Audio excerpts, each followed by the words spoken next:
ప్రభువైన యేసుక్రీస్తు నామములో మీ అందరికీ శుభాలు. ఈ భయంకరమైనటువంటి కోవిడ్ దినాల్లో దేవుని మహాకృపను బట్టి దేవుడు మనకిచ్చినటువంటి మరొక ఆన్లైన్ ఆరాధన కార్యక్రమాన్ని బట్టి దేవదేవునికి వందనాలు స్తుతులు చెల్లిస్తూ ఈ ఆరాధన కార్యక్రమాన్ని ప్రార్థనతో మనం ప్రారంభించుకుందాం. పరలోకమందున్న మా మంచి తండ్రి, మీకు వందనాలు స్తుతులు చెల్లిస్తున్నాం.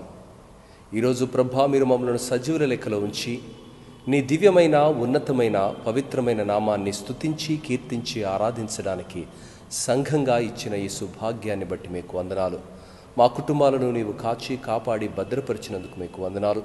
మాలో అనేకుల జీవితాలలో అద్భుతాలు జరిగించినందుకు మీకు వందనాలు చెల్లిస్తున్నాం. అనారోగ్యంలో ఉన్నటువంటి మా ప్రియులను ముట్టి స్వస్థపరిచినందుకు మీకు వందనాలు. ఇంకా ప్రభా, మాలో ప్రియులు కొంతమంది అనారోగ్యంతో ఉంటుండగా పేరు పేరు వరుసన వారిని జ్ఞాపకం చేసుకుని వారిని ముట్టి స్వస్థపరచమని సన్నిధిలో ప్రార్థిస్తున్నాం. దీర్ఘకాలిక అనారోగ్యంతో ఉన్నటువంటి బిడ్డలను కూడా ప్రత్యేకంగా నీ సన్నిధిలో మేము జ్ఞాపకం చేసుకుంటున్నాం. ముట్టి స్వస్థపరచమని సన్నిధిలో ప్రార్థిస్తున్నాం. మరణ దుఃఖంలో ఉన్నటువంటి ప్రభా, మరి పాల్ రాబర్ట్ గారి కుటుంబాన్ని నీ సన్నిధిలో మేము జ్ఞాపకం చేసుకుంటున్నాం. ఆదరించి ఓదార్చి ముందుకు నడిపించమని వేడుకుంటున్నాను. ప్రభా, మరి మా దేశాన్ని రాష్ట్రాన్ని పరిపాలిస్తున్నటువంటి ప్రతి ఒక్కరిని నీ సన్నిధిలో మేము జ్ఞాపకం చేసుకుంటున్నాం. ఇలాంటి పరిస్థితి మునుపెన్నడూ ఊహించనిది, కనీసం ప్రభా కలలో కూడా కలగననిది ఈ పరిస్థితిలో నీ బిడ్డలమైనటువంటి మమ్ములను నీ కృపలో నీవు భద్రపరుస్తూ నడిపిస్తున్న విధానాన్ని బట్టి మీకు వందనాలు చెల్లిస్తూ ఈ ఆన్లైన్ ఆరాధన కార్యక్రమాన్ని అనేకులకు దీవెనకరంగా ఆశీర్వాదకరంగా మలచేందుకు మీకు వందనాలు. ప్రభా, మరి ఈరోజు మరొకసారి నీ బిడ్డలుగా ఆన్లైన్లో నీ సన్నిధిలో మేము ప్రార్థిస్తూ నీ వాక్యాన్ని ధ్యానిస్తుండగా వాక్యాన్ని బోధించనైనటువంటి మీ దాసుని సిల్వచాటును మరుగుపరిచి మా అందరికీ కావలసినటువంటి మాటలు వినిపించి నీ నామాన్ని మహిమపరచుకోమని నీకే మహిమ ఘనత ప్రభావాలు చెల్లిస్తూ యేసు నామంలో అడిగి వేడుకుంటున్నాం తండ్రి, ఆమేన్. ప్రియులారా, మరి దేవుని మహాకృపను బట్టి దేవుడు మనల్ని అందరినీ సజీవుల లెక్కలో ఉంచి ఆయన నామాన్ని స్తుతించడానికి చూపిన ఈ మహాకృపను బట్టి దేవునికి వందనాలు చెల్లిస్తూ ప్రతి ఒక్కరిని ప్రభు అయినటువంటి యేసుక్రీస్తు నామంలో సాదరంగా ఆహ్వానిస్తున్నాను. ఈరోజు జన్మదినాన్ని జరుపుకుంటున్నటువంటి వారిని, వివాహ మహోత్సవాలు జరుపుకుంటున్నటువంటి వారిని దేవుడు ప్రత్యేకంగా దీవించి ఆయన కృపలో భద్రపరిచి ఈ నిర్బంధ దిగ్బంధ పరిస్థితుల్లో వారి ఎడల దేవుడు చూపించినటువంటి మహాకృపా కనికరాన్ని బట్టి దేవదేవునికి వందనాలు చెల్లిస్తూ ఇలాంటి జన్మదినాలు, వివాహ మహోత్సవాలు, శుభకార్యాలు ఎన్నో జరుపుకునే కృప దేవుడు వారికి దయచేయునుగాక. మరి సంఘమంతా కలిసి మొట్టమొదటిగా ఒక పాటలో దేవుని నామాన్ని స్తుతించడానికి క్వైర్ డైరెక్టర్ బల్లె మైకేల్ గారిని సాదరంగా మనని ఆ పాటలో నడిపించడానికి వారిని ఆహ్వానిస్తూ వాయిద్య సహకారాన్ని అందిస్తున్నటువంటి బల్లె మధుకర్ గారికి, అదేవిధంగా గాత్రంతో దేవుని నామాన్ని ఎంతో ఘనంగా వైభవంగా మహిమపరుస్తున్నటువంటి శ్రీమతి సరిత బల్లెం గారికి నిండు మనసు వందనాలు చెల్లిస్తూ వారిని సాదరంగా ఆహ్వానిస్తున్నాను.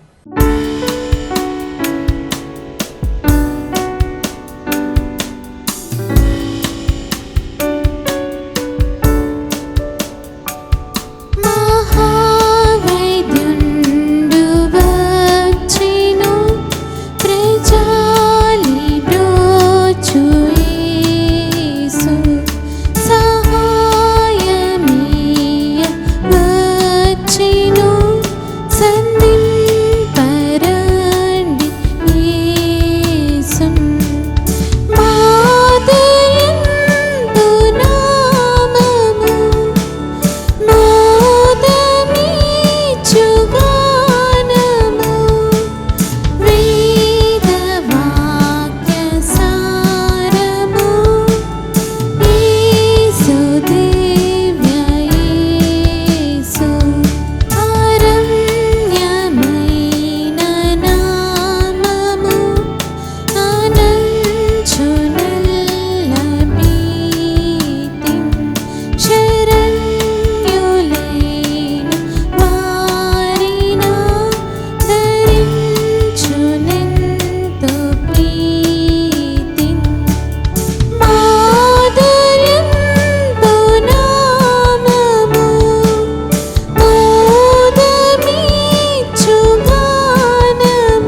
Thank you very much Michael for that wonderful leading. May God bless you and your ministry. ప్రియులారా, ప్రార్థనలో నడిపించడానికి డీకెన్లో ఒకరైనటువంటి సహోదరులు బిపి క్రిస్టఫర్ అయ్య గారిని సాదరంగా ఆహ్వానిస్తున్నాను. ప్రార్థించడానికి అవకాశం ఇచ్చినటువంటి దేవునికి, కాపర్లకు, కౌన్సిల్ వారికి నా యొక్క వందనాలు చెల్లిస్తున్నాను. ప్రార్థించుకుందామండి. మమ్మల్ని మికిలిగా ప్రేమించినటువంటి మా దయగల తండ్రి, నీ పరిశుద్ధ నామానికి స్తుతులు స్తోత్రాలు కలుగునగాక. మహోన్నతుడవు, మహాగణుడవు, పరిశుద్ధుడవు, నిత్యుడవు, నిన్న నేడు ఏకరీతిగా ఉన్నటువంటి దేవా, నీకే స్తుతులు స్తోత్రాలు చెల్లిస్తున్నాం. పరిశుద్ధ దినం నాడు నీ సన్నిధికి రాలేకపోతున్నాను నాయన. అయినప్పటికీ ఈ విధంగా నేను జ్ఞాపకం చేసుకున్నట్టుకు ఇచ్చినటువంటి భాగ్యాన్ని బట్టి నీకే స్తుతులు స్తోత్రాలు. నీవు మనిషిని జ్ఞాపకం చేసుకున్నట్టుకు వాడేపాటి వాడు, నీవు నరపుత్రుని దర్శించుటకు వాడేపాటి వాడని కీర్తనాకారుడు సెలవిస్తున్నాడు. అయినప్పటికీ నాయన, మమ్మల్ని ప్రేమించి మా రక్షణార్థమై ఈ లోకమునకు వచ్చి ఎన్నో బాధలు, అవమానములు, శ్రమలు అనుభవించి నాయన కలువరిలో నీ ప్రాణం పెట్టి నీ రక్తం చేత మమ్మల్ని కొన్నటువంటి దేవా, నీకే స్తుతులు స్తోత్రాలు చెల్లిస్తున్నాం. నీవు ఇచ్చినటువంటి ఈ రక్షణ భాగ్యాన్ని బట్టి నీకే స్తుతులు స్తోత్రాలు. మా మంచి దేవుడవు, ప్రేమగల దేవుడవు, మా తండ్రి అయినందుకు నీకే స్తుతులు స్తోత్రాలు చెల్లిస్తున్నాం. నాయన, మేము భయంకరమైన పరిస్థితుల గుండా వెళుచున్నాం. ఎన్నడూను ఎవరినూ ఊహించని మరి నాయన భయంకరమైన పరిస్థితి, కరోనా తెగులుచే మరి యావత్ ప్రపంచము మరి నాయన ఎంతోమంది తమ ప్రియులను పోగొట్టుకున్నారు. ఎంతోమందికి ఈ కరోనా వ్యాధితో బాధపడుతున్నారు నాయన. దీని నుంచి మాకు విముక్తి కలుగజేయండి. నీ రాకడకు ముందు ఇవన్నీ జరగాలని సెలవిచ్చారు. కాబట్టి మేము నాయన నీతిగా, నిజాయితీగా, నిందారహితంగా జీవిస్తూ మరి నువ్వు పరిశుద్ధుడు గనక మేము పరిశుద్ధంగా ఉండాలని కోరుకుంటున్నావు. ఆ విధంగా నడుచుకున్న భాగ్యమును మాకు దయచేయండి. ముఖ్యంగా నా సంఘాన్ని, సంఘ కాపర్లను, సంఘంలో ఆయా విభాగాల్లో పనిచేస్తున్నటువంటి బిడ్డలను ప్రతి ఒక్కరిని పేరు పేరు వరుసన దీవించండి. సంఘంలో ఉన్నటువంటి ప్రతి కుటుంబాన్ని దీవించి ఆశీర్వదించి మేళ్లతో నింపి నాయన నీకు మహిమకరంగా, ఇతరులకు మేలుకరంగా జీవించు భాగ్యమును దయచేయండి. కరుణగల దేవుడు, మంచి దేవుడు, సహాయకుడైన దేవుడు, రక్షకుడైన దేవుడు మాకున్నాడని నీ గుణాతిశయములను అనేకులకు ప్రచురం చేయు భాగ్యమును దయచేయండి. నీ దాసుడు నీ అభిషేకించి మంచి వర్తమానాన్ని మాకు అందించండి. ఈ కార్యక్రమం అంతట్లో మీరే మహిమ, ఘనత, ప్రభావం పొందగలరని ఈ కొద్ది మనవులతో నా ప్రభుని నీ ప్రియ కుమారుడైనటువంటి యేసుక్రీస్తు పేరిట వేడుకుంటున్నాం తండ్రి. ఆమేన్. Thank you very much deacon గారు. మరి క్రిస్టఫర్ అయ్య సంఘపక్షంగా వారికి నిండు మనసుతో వందనాలు తెలియజేస్తున్నాను. May God bless you and your families. స్తుతి ఆరాధనలో సంఘాన్ని నడిపించడానికి ప్రియులు క్వైర్ డైరెక్టర్ బాల్యం మైకెల్ గారిని సాదరంగా ఆహ్వానిస్తూ వారి బృందంతో ఆన్లైన్ ఆరాధన కార్యక్రమంలో స్తుతి ఆరాధనలో నడిపించవలసిందిగా మనవి చేస్తున్నాను.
నీకంకితం. ఇదిగో దేవా నా జీవితం, ఆపాదమస్తకం నీకంకితం. శరణం నీ చరణం, శరణం నీ చరణం, శరణం నీ చరణం, శరణం నీ చరణం. ఇదిగో దేవా నా జీవితం, ఆపాదమస్తకం నీకంకితం. ఇదిగో దేవా నా జీవితం, ఆపాదమస్తకం నీకంకితం.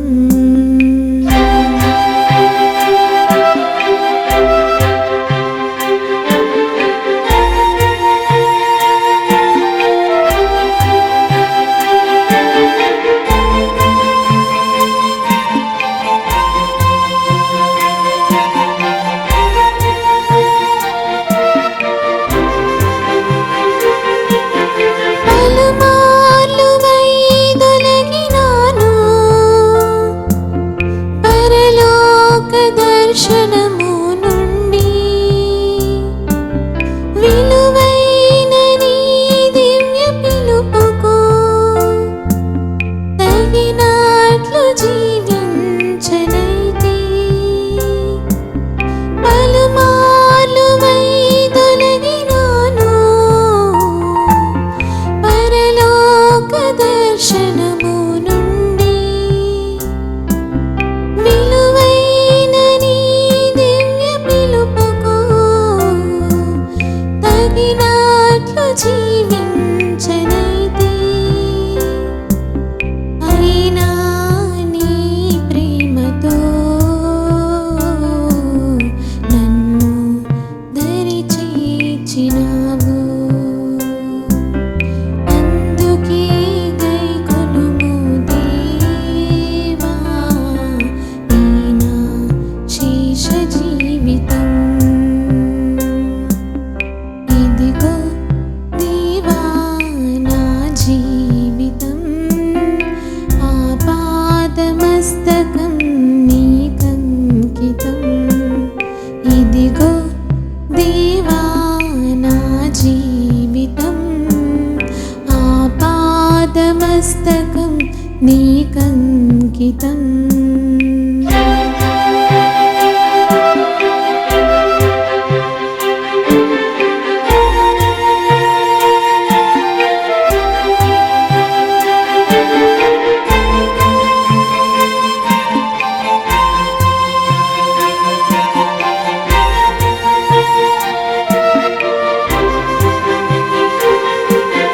నీ పాదముల చెంత చేరి, నీ చిత్తంబు నేనెరుగ నేర్పు. నీ హృదయ భారంబు నొసగి, ప్రార్థించి పని చేయనిమ్ము. నీ పాదముల చెంత చేరి, నీ చిత్తంబు నేనెరుగ నేర్పు. నీ హృదయ భారంబు నొసగి, ప్రార్థించి పని చేయనిమ్ము. ఆగిపోక సాగిపోవు, ప్రియసుతునిగా పని చేయనిమ్ము. ప్రతి చోట నీ సాక్షిగా ప్రభువా నన్నుండనిమ్ము. ఇదిగో దేవా నా జీవితం, ఆపాదమస్తకం నీకంకితం. ఇదిగో దేవా నా జీవితం, ఆపాదమస్తకం నీకంకితం. నీకంకితం శరణం నీ చరణం శరణం నీ చరణం శరణం నీ చరణం శరణం నీ చరణం ఇదిగో దేవా నా జీవితం ఆపాదమస్తకం నీకంకితం ఇదిగో దేవా నా జీవితం ఆపాదమస్తకం నీకంకితం. Thank you very much Michael. మరి గత ఎన్నో వారాలుగా ఈ పవిత్రమైనటువంటి యజ్ఞంలో మీ వంతు పాత్రను మీరు పోషిస్తూ సంఘాన్ని ఉజ్జీవింపచేస్తూ అద్భుతమైనటువంటి ఆత్మీయ పాటలను ఆలపిస్తూ అనేకులను పురిగొలుపుతూ ప్రోత్సహిస్తూ బలపరుస్తూ నడిపిస్తున్న విధానాన్ని బట్టి ఈ సంగీత పరిచర్యను బట్టి దేవుడు మిమ్మును మీ కుటుంబాన్ని మీ పరిచర్యను గంభీరంగా ఆశీర్వదించి రాబో దినాల్లో సంఘానికి సమాజానికి ఆయన దివ్యమైన నామానికి మహిమ కలిగినటువంటి పాత్రలుగా వాడుకొనుగాక. ప్రియులరా, మరి దేవుని వాక్యం నిమిత్తమై ఏర్పాటు చేయబడినటువంటి లేఖన భాగాన్ని డీకెనిలో ఒకరైనటువంటి సహోదరుడు ఎండి సాల్మోన్ అన్న చదివి వినిపించవలసిందిగా మనం చేస్తున్నాను. దేవుని పరిశుద్ధ నామంకు వందనాలు స్తోత్రాలు చెల్లిస్తూ మరి దేవుడు మరి ఒకసారి మరి ఆన్లైన్ ఆరాధన ద్వారా మనందరము సంఘంగా మరి మనం కూడుకొని దేవుని ఆరాధించడానికి దయచేసిన ఈ యొక్క శ్రేష్టమైన సమయాన్ని బట్టి దేవుని పరిశుద్ధ నామంకు వందనాలు స్తోత్రాలు చెల్లించు మీరందరూ కూడా మరి ఆసక్తితో ఈ యొక్క ఆన్లైన్ ఆరాధనలో పాల్గొంటున్నారని నమ్ముచు ప్రతి ఒక్కరికి ఈ యొక్క పరిశుద్ధ దినం యొక్క శుభములు తెలియజేస్తున్నాను.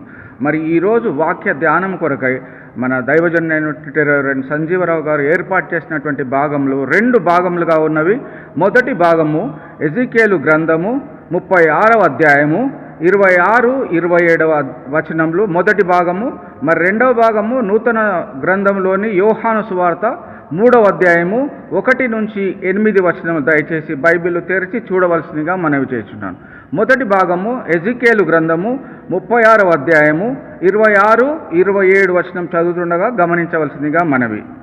నూతన హృదయము మీకు ఇచ్చేదను, నూతన స్వభావము మీకు కలుగజేసేదను. రాతి గుండె మీలో నుండి తీసివేసి మాంసము గుండెను మీకు ఇచ్చేదను.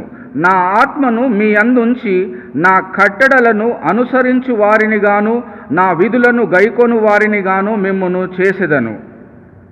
మరి ఒక భాగము యోహాను సువార్త 3వ అధ్యాయము 1-8 వరకు దయచేసి గమనించవలసిందిగా మనవి. యూదుల అధికారి అయిన నికోదేమను పరిసయ్యుడు ఒకడుండెను. అతడు రాత్రి యందు ఆయన యొద్దకు వచ్చి, బోధకుడా, నీవు దేవుని యొద్ద నుండి వచ్చిన బోధకుడవని మేమెరుగుదుము. దేవుడు అతనికి తోడై ఉంటేనే గాని నీవు చేయుచున్న సూచక క్రియలను ఎవడనూ చేయలేడని ఆయనతో చెప్పెను. అందుకు యేసు అతనితో, ఒకడు క్రొత్తగా జన్మించితేనే కాని అతడు దేవుని రాజ్యమును చూడలేడని నీతో నిశ్చయముగా చెప్పుచున్నానెను.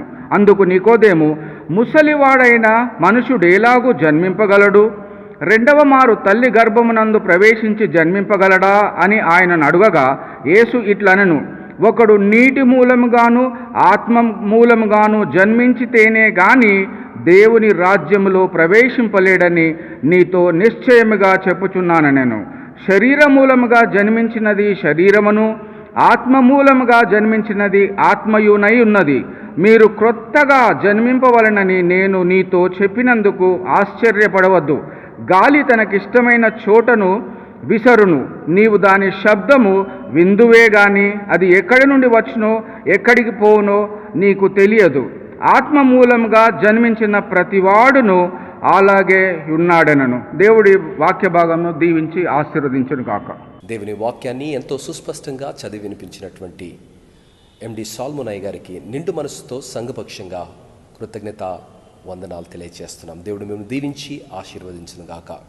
ప్రియులారా, దేవుని వాక్యాన్ని మనం ధ్యానం చేయకముందు దేవుని వాక్యాన్ని శ్రద్ధతో వినడానికి మన హృదయాలను సిద్ధపరుచుకుంటూ ఆయన దాసుని ద్వారా ఆయన మాటలు వినడానికి దేవుడు మనకు సహాయం చేయలాగున మనల్ని ప్రార్థనలో శ్రీమతి శ్యామల గారు నడిపించవలసిందిగా మనవి చేస్తున్నాను. కృపా సత్య సంపూర్ణమైన దేవ, స్తోత్రం స్తోత్రం స్తోత్రం తండ్రి. ప్రభువా, మరి ఒక ఆదివారం తండ్రి ప్రభా నీ సన్నిధిలో మేము నీ వాక్యం ధ్యానించుటకు, నేను స్తుతించడం మాకు ఇచ్చిన ఈ కృపను బట్టి స్తోత్రం స్తోత్రం స్తోత్రం తండ్రి. ప్రభువా, నేడు గడ్డు పరిస్థితుల్లో ఉన్నాం తండ్రి. ప్రభువా, నేడు కరోనా వైరస్ ప్రపంచమంతా వ్యాపించి ఉండగా తండ్రి ప్రభువా, మేము నీ వైపే చూస్తున్నాం ప్రభువా. దీన్ని ఎదుర్కొనడానికి మాకు బలము శక్తి సరిపోదు తండ్రి. ప్రభువా తండ్రి, గొప్ప తెగులు వలదే ఈ మా మధ్య వచ్చి ఉండగా తండ్రి ప్రభువా, మీరే మాకు సహాయం దయచేయండి నాయన. తెగులను తొలగించు దేవుడు మీరే నాయన, తెగుల నుంచి కాపాడు దేవుడు మీరే తండ్రి. మీ వైపే చూస్తున్నాం తండ్రి.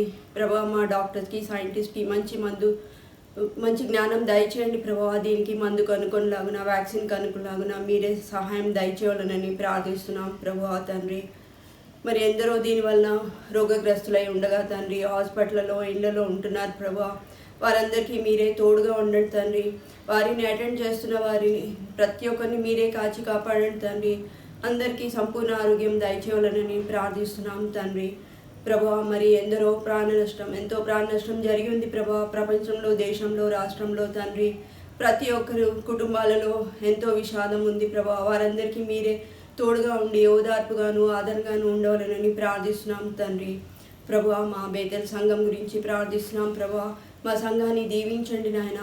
మా కాపర్లను దీవించండి తండ్రి. మా సంఘస్థులను దీవించండి నాయన. ప్రభా, మా పాస్టర్ గురించి ప్రార్థిస్తున్నాం తండ్రి. సంజీరావు పాస్టర్ నిమిత్తం ప్రార్థన చేస్తున్నాం నాయన. జఫన్య పాస్టర్ నిమిత్తం మేము ప్రార్థిస్తున్నాం తండ్రి. వారి సేవను పరిచయం దీవించండి నాయన. మంచి ఆరోగ్యం దయచేయండి తండ్రి. వారి కుటుంబాలను దీవించాలని ప్రార్థిస్తున్నాం తండ్రి. మా సంఘంలో జరగవలసిన ప్రతి పరీక్షల నిమిత్తం ప్రార్థిస్తున్నాం తండ్రి. ప్రభా, మా సంఘంలోని ప్రతి విభాగం గురించి ప్రార్థిస్తున్నాం తండ్రి. ప్రభా, స్త్రీల సమాజం, యవన సమాజం గురించి ప్రార్థిస్తున్నాం తండ్రి. సంగీత బృందం గురించి ప్రార్థిస్తున్నాం తండ్రి. సండే స్కూల్ గురించి ప్రార్థిస్తున్నాం తండ్రి. ఇవాంజలిజం వారి గురించి ప్రార్థిస్తున్నాం నాయన. ఎల్డర్స్ గురించి, డీకెన్స్ గురించి ప్రార్థిస్తున్నాం తండ్రి. సంఘ కౌన్సిల్ గురించి ప్రార్థిస్తున్నాం తండ్రి. మా సబ్ స్టాఫ్ గురించి, రవి గురించి, శామ్ గురించి, జ్ఞానము గురించి, సెక్యూరిటీ స్టాఫ్ గురించి ప్రార్థిస్తున్నాం తండ్రి. ప్రతి ఒక్కరిని మీరే దీవించి నడిపించాలని ప్రార్థిస్తున్నాం తండ్రి. ప్రభా, స్వస్థలైన వారి గురించి ప్రార్థిస్తున్నాం తండ్రి. ప్రతి ఒక్కరిని ముట్టండి ప్రభా. సంపూర్ణ స్వస్థత దయచేయండి తండ్రి. వారు తిరిగి సంపూర్ణ ఆరోగ్యంగా తిరిగి మా మధ్యకు నడిపించాలని ప్రార్థిస్తున్నాం తండ్రి. తమ ప్రియులను కోలుకున్న వారిని బట్టి ప్రార్థన చేస్తున్నాం తండ్రి. మీరే వారికి తోడుగా ఉండండి తండ్రి. ఓదార్పుగాను ఆదరణగాను ఉండవాలని ప్రార్థిస్తున్నాం నాయన. ప్రభా తండ్రి, మరి మా శాటిలైట్ చర్చెస్ నిమిత్తం ప్రార్థిస్తున్నాం తండ్రి. ఆ సంఘాలను దీవించండి తండ్రి. మేము ఇంకా ఎక్కువ సంఘాలను అడాప్ట్ చేసుకొని నీ సువార్త ప్రకటించే కృపను మాకు దయచేయాలని ప్రార్థిస్తున్నాం తండ్రి. ప్రభువా, మరి నేటి వాక్యం చెప్పబో దాసుని గురించి ప్రార్థిస్తున్నాం తండ్రి. ప్రభువా, ఆయనను దీవించండి తండ్రి. ఆయన ద్వారా మీరే మాతోని మాట్లాడమని ప్రార్థిస్తున్నాం తండ్రి. ప్రభువా, మరి ఎన్నో ప్రికాషన్స్ వలన, ఎన్నో రెస్ట్రిక్షన్స్ వలన ప్రభువా మేము సంఘంగా నీ సన్నిధిలో కూడి నేను స్తుతించి ఆరాధించలేకపోతున్నాం ప్రభువా తండ్రి. ప్రభువా, ఈ వైరస్ని మా మధ్య నుంచి తొలగించండి ప్రభువా. తిరిగి సామాన్య పరిస్థితులు మాకు దయచేయండి తండ్రి. మేము తిరిగి సంఘంగా నీ సన్నిధిలో చేరి నేను స్తుతించి ఆరాధించే కృపను మాకు దయచేయండి ప్రభువా తండ్రి. ప్రభువా, మరి ఈ లాక్డౌన్ సమయంలో ప్రభువా ఎందరో ఎన్నో కష్టాలు పడుతున్నారు ప్రభువా. తిండి లేక, ఉద్యోగాలు లేకుండా, డబ్బులు లేకుండా ప్రతి ఒక్కరిని మీరే దీవించి కాచి కాపాడి సహాయం దయచేయండి నాయన. ప్రభువా తండ్రి, మరి లాక్డౌన్ సమయంలో తండ్రి ప్రభువా సంఘ కార్యక్రమాలు ఆన్లైన్ ద్వారా మా మధ్యకు తెస్తున్నా మా కాపర్ల గురించి, మా కౌన్సిల్ గురించి, మీడియా గురించి, ఇందులో ఇన్వాల్వ్ అయిన ప్రతి ఒక్కరి గురించి ప్రార్థిస్తున్నాం నాయన. ప్రతి ఒక్కరిని మీరే దీవించి నడిపించాలని ప్రార్థిస్తున్నాం తండ్రి. ప్రభువా, మరి ఈరోజు వాక్యం చెప్పబోతుండగా తండ్రి మాకు కావాల్సిన ఆత్మీయ ఆహారం మాకు దయచేయండి నాయన. ఆ దాసుని మీరే బలపరచండి తండ్రి. ప్రభువా, మరి మేము నీ వాక్యం విని ఆ ప్రకారము గ్రహించి ఆ ప్రకారం నడుచుకునేలాగా మీరే మా మధ్య ఉండి నడిపించండి తండ్రి. మరి జరుగుతున్న కార్యక్రమం అంతా మీరే దీవించి సమస్త ఘనత, మహిమ, ప్రభావం మీరే పొందుకొనాలని మన ప్రభు మీ ప్రియకుమారుడైన క్రీస్తు పేరట ప్రార్థించి వేడుకొంచున్నాం తండ్రి. ఆమేన్. శ్రీమతి శ్యామల గారు మరి చక్కగా దేవుని సన్నిధిలో ప్రార్థనలో సంఘాన్ని నడిపించిన విధానాన్ని బట్టి మీకు వందనాలు చెల్లిస్తూ దేవుడు మిమ్మును మీ కుటుంబాన్ని దీవించి ఆశీర్వదించునుగాక. ఈరోజు సంఘ ఏర్పాటును బట్టి దేవుని వాక్యాన్ని అందించడానికి దైవదాసులు రెవరెండ్ జీజే సంజీరావు పాస్టర్ గారిని ఏర్పాటు చేశారు. మరి దేవుడు ఆయన మహాకృపలో అయ్యగారికి ఇచ్చినటువంటి ఆరోగ్యాన్ని బట్టి, అద్భుతమైనటువంటి కాపుదలను బట్టి, సంఘంలో వారిని వాడుకుంటున్న విధానాన్ని బట్టి దేవదేవునికి వందనాలు చెల్లిస్తూ మరి సాదరంగా హృదయపూర్వకంగా దేవుని వాక్యాన్ని మనతో పంచుకోవడానికి అయ్యగారిని ఆహ్వానిస్తున్నాను. దేవుని పరిశుద్ధ నామమునకు స్తుతులు స్తోత్రాలు చెల్లిస్తూ ఈ పునరుత్థాన దిన ఉదయకాల ఆరాధనలో ప్రభువు మనను ఆయనను గణపరచుటకు, ఆయన స్తుతించుటకు ప్రభువు మనకిచ్చినటువంటి గొప్ప సమయమును బట్టి ప్రభువు నామమునకు వందనాలు చెల్లిస్తూ ఉంటున్నాను.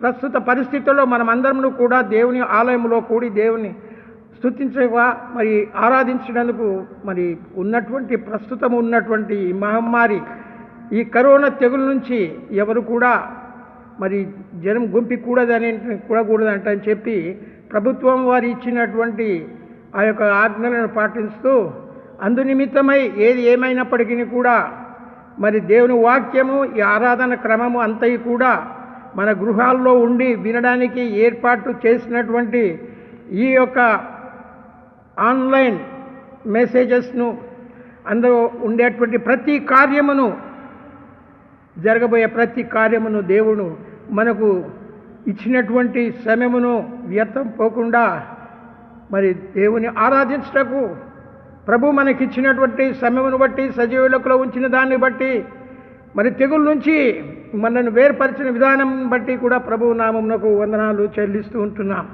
కాబట్టి ప్రతి ఒక్కరూ ఎంబీ బేతేలు సంఘ సభ్యులే కాకుండా ఈ యొక్క వర్తమానము ఎవరైతే వింటున్నారో వారందరూ కూడా శ్రద్ధ భక్తులతో దేవుని వాక్యము వినాలంట అని చెప్పి ప్రభు పేరిట మీ అందరికీ కూడా నేను వందనాలు చెప్పుతూ ఉంటున్నాను. కాబట్టి ఎంబీబే తెలుగు సంఘ సీనియర్ కాపటిగా మరి ఎంబీబే తెలుగు సంఘ సభ్యులు అందరికీ కూడా వ్యక్తిగత రీతిగా, కుటుంబ రీతిగా, సంఘ రీతిగా మీ అందరికీ కూడా తండ్రి అయిన దేవుని యొక్క ప్రేమయు, ఆయన యొక్క కృపను బట్టి, పరిశుద్ధాత్మ సహవాసమును బట్టి మీ అందరికీ కూడా శుభములు తెలియజేస్తూ ఉంటున్నాను. ఇప్పుడు చదివినటువంటి భాగంలో 2 భాగములు ఉన్నవి. దేవుడు మానవుని సృష్టించినప్పుడు ఆదిలో ఆదామును నేల నుండి మట్టి తీసుకొని మరి నరుని నిర్మించాడంటని చెప్పి మనం దేవుని వాక్యములో సృష్టి ఆరంభంలో ఆదామును దేవుడు సృష్టించాడు. సృష్టించిన తర్వాత అతను నాసికా రంధ్రములో జీవవాయువు ఊదగా అతడు జీవాత్మ ఆయను అని దేవుని వాక్యం సెలవిస్తుంది. నిజముగానే మరి మనిషి జీవితంలో జీవించి ఉండాలంటే జీవాత్మ అవసరము. ఈ జీవాత్మ కేవలము నరులందరికీ కూడా, పుట్టిన ప్రతి వారికి కూడా ఈ జీవాత్మ లేకపోతే మానవునికి చలనం లేదు, జీవితం లేదు, బ్రతుకు లేదు, మరి మృతంతో సమానమంట అని చెప్పి దేవుని వాక్యం సెలవిస్తుంటుంది. కాబట్టి మరి మొట్టమొదటిగా ఈ యొక్క యెహోవా దేవుడు ఆదాము మరి సృష్టించినప్పుడు అతని నాసికా రంధ్రములో జీవవాయువు ఊదగా నరుడు జీవాత్మ ఆయనని. అది జీవించడానికి మాత్రమే, మానవుడు ఈ లోకంలో జీవించడానికి మాత్రమే ఈ జీవాత్మ అతనిలోనే ఉంటుందని అని చెప్పాను. కాబట్టి అయినప్పటికీ కూడా మనము దేవుని బిడ్డలం కాబట్టి మరి దేవుని ఆత్మ మనలో ఏ విధంగా ఉంటుంది, జీవాత్మకు దేవుని ఆత్మ గల భేదము ఏమిటి? ఇది జీవించడానికి మాత్రమే.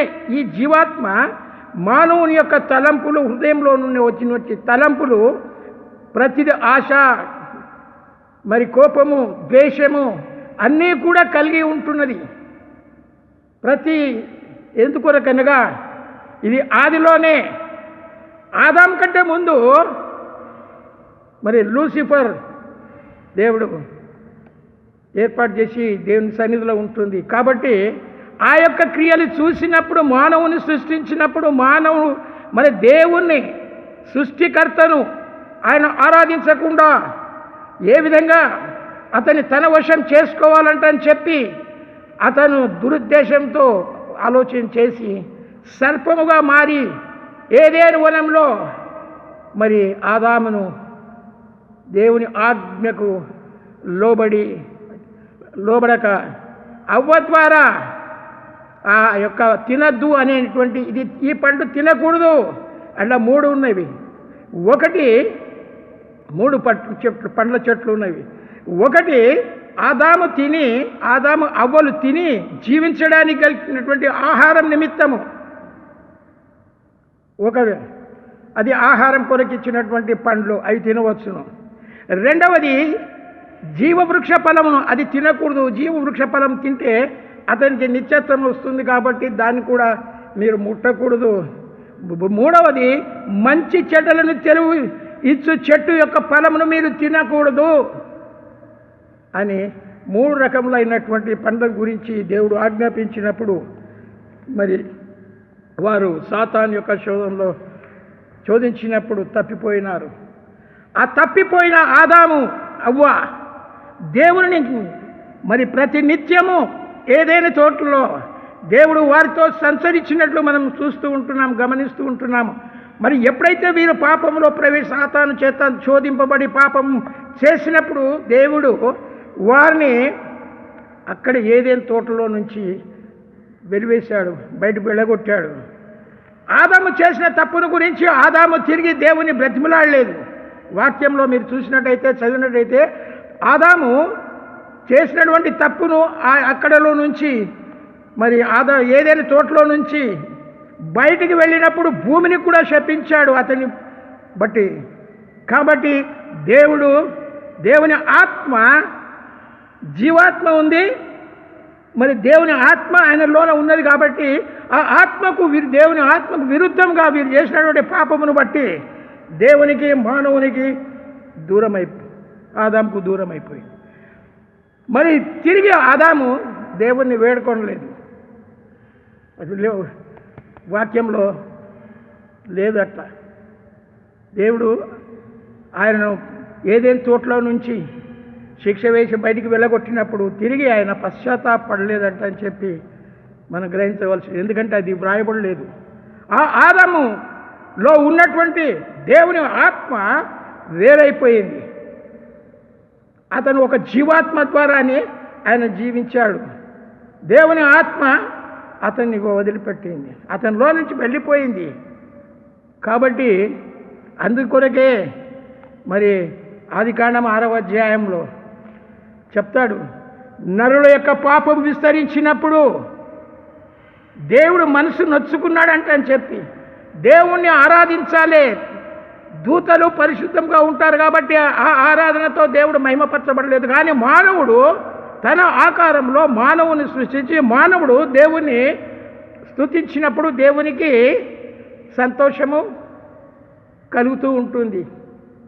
కాబట్టి ఆ ఉద్దేశంతోనే మానవుడే నన్ను సేవించాలి, ఆరాధించాలి, ఘనపరచాలి, నేను వాటిని బట్టి నేను మానవుని దీవించాలి అనేటువంటి సంకల్పంతో దేవుడు మానవుని సృష్టించాడు. అందుకొరకే మానవులందరూ కూడా ప్రతి ఒక్కరు కూడా ఎవరిని కూడా నీతిమంతులు లేరు ఈ లోకం. అందుకొరకే ఇశ్రాయేలుల మధ్యలో ఈ దేవుడు యెహోవా దేవుడు అబ్రహాంతో చేసిన నిబంధనను బట్టి ఇశ్రాయేలులకు వారికి ఏ తెగులు కూడా వారి గుడారములు దాకలేదంటని చెప్పి కరువుల్లో దేవుడు వారికి తోడై ఉన్నాడు, శ్రమల్లో వారికి తోడై ఉన్నాడు. వారిని మరి ఐగుప్తు నుంచి దాసత్వంలో ఉన్నప్పుడు వారిని విడిపించటకు, వారిని స్వతంత్రులుగా చేయట కొరకు మోషే ద్వారా వారిని ఐగుప్తు దాసత్వంలో నుండి బయటికి తీసుకొని వచ్చిన తరువాత వాగ్దానం చేసినటువంటి దేశంలో వారు ఆక్రమించుకోవాలి, అక్కడ వారు నివసించాలని దేవుని యొక్క సంకల్పమై ఉంటుంది. అందుకొరకే దేవుడు దాసత్వంలో నుంచి ఐగుప్తీలను స్వతంత్రులుగా చేసినప్పుడు మరి దేవుడు చేసినటువంటి గొప్ప కార్యమును, వారి అద్భుత కార్యములు అన్నీ కూడా చూసి శ్రమ పడక, నేలను దున్నక, పంట పండించుకోకుండా ఆకాశం నుండి మన్నాన్ని కురిపించి దాని ద్వారా మానవుడు జీవించాలి అంటనే ఉద్దేశంతో వారి కోరినదల్లా దేవుడు వారికి సహాయం చేసినాడు. అయినప్పటికీ కూడా వారు ఎన్ని చేసినప్పటికీ కూడా వారు విగ్రహాలకు బలి ఇచ్చి దాన్ని తింటూ పాపం అధికమైపోయింది. అందుకొరకే మరి మోషే ఎంతో మరి వేదన పడ్డాడు. మనం బైబిల్లో చూస్తాము, వీరు చేసిన పాపం నిమిత్తం ప్రభువా నన్ను వెలివేయండి అని, నన్ను చంపేయని అని, నీ గ్రంథంలో నుంచి నా పేరు తుట్టు పెట్టండి అని చెప్పి దేవుడిని వేడుకున్నాడు. అయినప్పటికీ కూడా దేవుడు ఆ పని చేయలేదు. ఆయన ద్వారానే దేవుని యొక్క ధర్మశాస్త్రము మరి ఇశ్రాయేలులకు వినిపించాలి అంటని దేవుని యొక్క సంకల్పం అయి ఉంటుంది. అన్నీ చేసినప్పటికీ కూడా వారు పాపంలో నుండి వారు జీవిస్తూ వచ్చారు, విగ్రహాలకు బలి ఇస్తూ. కాబట్టి మరి ఆ విధముగా వారి పాపంలో జీవిస్తున్నప్పుడు, వ్యభిచారంలో జీవిస్తున్నప్పుడు దేవుడు తిరిగి కనికరించి ఇశ్రాయేలుతో చెప్తున్నాడు. ఏమని? యేషుయేలు ద్వారా ఒక ఆజ్ఞ ఇస్తున్నాడు. వారు చేసినటువంటి పాపములను నేను క్షమిస్తాను, వారిలో ఉన్నటువంటి నేను చేసినటువంటి ప్రతి క్రియను, ప్రతి అద్భుతమును, ప్రతి మేలును పొంది ఉంటున్నారు. అయినప్పటికీ కూడా వారు వ్యభిచారంలో జీవిస్తూ ఉంటున్నారు, వారు విగ్రహాలకు బలి ఇస్తున్నారు. కాబట్టి వారికి మరొకసారి దేవుడు కనికరించి యేషుయేలు గ్రంథము 26:27లో ఆయన చెప్తున్నాడు అన్నమాట. ఏమని? నూతన హృదయం మీకు ఇస్తాను. అది మానవునికి ఉన్నటువంటి హృదయము. ఆ మానవునికి ఇచ్చినటువంటి హృదయంలో దేవుడు నివసించాలంట అని చెప్పి దేవుడు కోరుతూ ఉంటున్నారు. కాబట్టి ఆ పాపమును సాతాను యొక్క హృదయమును ఆ హృదయంలో నుంచి తీసివేసి నీకు మరి ఒక నూతన హృదయమును మీకు ఇస్తాను, నూతన హృదయమును మీకు ఇస్తాను, నూతన స్వభావమును, పాత స్వభావమును, విగ్రహారాధకు దేవునికి లోబడక దేవునికి వ్యతిరేకమైనటువంటి కార్యకలాపాలు చేస్తున్నప్పుడు దేవుడు అంటున్నాడు, నేను తిరిగి అబ్రహాంతో చేసినటువంటి నిబంధనను బట్టి, ఆయనకి ఇచ్చినటువంటి కావినట్టును బట్టి నేను మీకు మరొకసారి మీకు నూతన హృదయం, రాతి గుండె తీసేసి మాంసపు గుండెని ఇస్తానంట అని చెప్పి దేవుడు మీకు ఇచ్చేదను. నా ఆత్మ మీ అందించి నా కట్టడలను అనుసరించుచు వారు నా విధులను గైకొనినట్లు మిమ్మును చేస్తాను. నూతన హృదయం. ఈ నూతన హృదయం అనేది అది దేవుని ఆత్మ. నూతన హృదయం అనేది దేవుని ఆత్మ. ఇది రెండవది. మానవుని యొక్క జీవాత్మకు అతడు జీవిస్తున్నాడు కాబట్టి అతనిలోన మరి దేవుని యొక్క ఉద్దేశం ఏంటంటే నూతన హృదయము. అందుకొరకే ప్రభు ఏమంటాడంటే, మనము జీవము గల దేవుని ఆలయమై ఉన్నాము. అందుకు దేవుడు ఇలాగూ సెలవిస్తున్నాడు, నేను వారిలో నివసించి సంచరింతును, నేను వారికి దేవుడునై ఉందును, వారు నా ప్రజలై ఉందురు. దేవుడు చేసినటువంటి వాగ్దానం. దేవుడు ఆత్మ మన హృదయంలో సంచరించాలి, ఆయన మన హృదయంలోనికి ఆహ్వానించాలి. మరి ఎలాగో ఆహ్వానిస్తాము, ఎలాగో దేవుడు మన హృదయంలోనికి వస్తాడు? దానికి మరి మనము యోహాను పత్రిక, యోహాను సువార్త 3వ అధ్యాయంలో మనం చూసినట్టు నికోదేము యేసుక్రీస్తు ఆయన దగ్గరకు వచ్చి, బోధకుడా నీ విషయం నాకు అంతా బాగా తెలుసు, అయితే మరి నేను ఏ విధంగా నువ్వు దేవుని వెంటని చెప్పు, బోధకుడు వెంటని చెప్పు, అన్ని కార్యాలు నేను చూస్తూ ఉన్నాను. కాబట్టి పరలోక రాజ్యంలోకి వెళ్ళాలంటే ఏం చేయాలి? అతను పరిసయ్యుడు, ధర్మశాస్త్రం ఎరిగినటువంటి వాడు, అనేకమైనటువంటి ఇశ్రాయేలులకు ఆయన పరిచయం చేసినటువంటి పరిసయ్యుడు. కాబట్టి అలాంటి నికోదేముకు ఆయన హృదయంలో దేవుని ఆహ్వానించాలి, తండ్రిని ఆహ్వానించాలంట అని చెప్పి కోరిక పుట్టింది. అప్పుడు యేసుక్రీస్తు ఏమంటున్నాడు? యేసు ఇట్లా, ఒకడు నీటి మూలముగాను ఆత్మ మూలముగాను, అతనిలోన ఆత్మ జీవాత్మ ఉన్నది, కానీ దేవుని ఆత్మ ఆయనలోన లేదు. కాబట్టి దేవుడు ఏమంటున్నాడంటే, యేసు ప్రభు నికోదేముతో ఏమన్నంటే, ఒకడు నీటి మూలముగాను ఆత్మ మూలముగాను జన్మించితేనే గాని దేవుని రాజ్యంలో ప్రవేశించడని నీతో నిశ్చయముగా చెప్పుచున్నాను. అప్పుడు అక్కడ జరిగినటువంటి సంభాషణ మనకు తెలుసు. నేను ముసలివాడనైనటువంటి నేను తిరిగి నా తల్లి గర్భంలోనికి నేను ఎలాగూ వెళ్ళగలను, ఎలాగూ నేను జన్మించగలను అంటే అప్పుడు యేసు ప్రభు ఏమనంటే ఉన్నది, మీరు క్రొత్తగా జన్మింపవలనని నేను నీతో చెప్పినప్పుడు ఆశ్చర్యపడవద్దు. ప్రభు అయిన యేసునందు విశ్వాసం ఉంచుము, అప్పుడు నీవు రక్షింపబడదు. ఈ నూతన జన్మ అనేది ఎప్పుడైతే మానవుడు తన పాపములు ఒప్పుకొని యేసుక్రీస్తు తను ఇచ్చినటువంటి గొప్ప భాగ్యము ఈ లోకంలో మానవునికి రక్షణ, ఆ రక్షణ మారు మనసు ఎప్పుడైతే దేవుడు మానవునికి మొట్టమొదటిగా జీవాత్మ అతను జీవిస్తూ ఉన్నాడు, కానీ దేవుడు తన సృష్టి కాబట్టి మానవుని అతని హృదయంలో నేను నివసించాలనేటువంటి ఉద్దేశంతో ఏమంటున్నాడు, నేను వారి హృదయంలో సంచరించాలి, వారితో ఉండాలి, వారి హృదయంలో నేను జీవించాలి, నేను ఉండాలి. అది దేవుని ఆత్మ అని ప్రభువు చెప్తూ ఉంటున్నాడు. కాబట్టి ఈ క్రొత్త జన్మ ఏదైతే యేసుక్రీస్తు ఈ లోకంలో మానవునికి నూతన జన్మను పొందడానికి, రక్షింపబడడానికి, పాపములు క్షమించడానికి, పాపములు ఒప్పుకోవడానికి, బాప్తిస్మం పొందడానికి కారకుడు యేసుక్రీస్తు. మానవుని యొక్క రక్షణకు యేసుక్రీస్తు. ఆ యేసుక్రీస్తు మరి ఆయన చెప్తున్నాడు నికోదేముతో, ఒకడు క్రొత్తగా జన్మించితేనే కానీ అతనిలో మార్పు వస్తుంది. ఎప్పుడైతే నూతన జన్మం పొందిదామో మన పాపములను ఒప్పుకున్నప్పుడు దేవుడు క్షమించడానికి సిద్ధంగా ఉన్నాడు. ఆ విధంగా మానవులు పాపం చేసినారు, ఎవరు కూడా నీతిమంతులు లేరు. కానీ పాపంలో నుండి పరిశుద్ధమైనటువంటి జీవితంలోని జీవించడానికి వచ్చినప్పుడు దేవుని ఆత్మ ఆ వ్యక్తి యొక్క విశ్వాస యొక్క హృదయంలో నివసించాలి అంటని చెప్పి దేవుని యొక్క కోరిక ఏంటుంది. అదే ప్రకారంగా నూతన జన్మ, ఎవడైనా క్రీస్తునందు ఉన్నాడో వాడు నూతన సృష్టి, పాతవి గతించేను, సమస్తం కొత్తవా.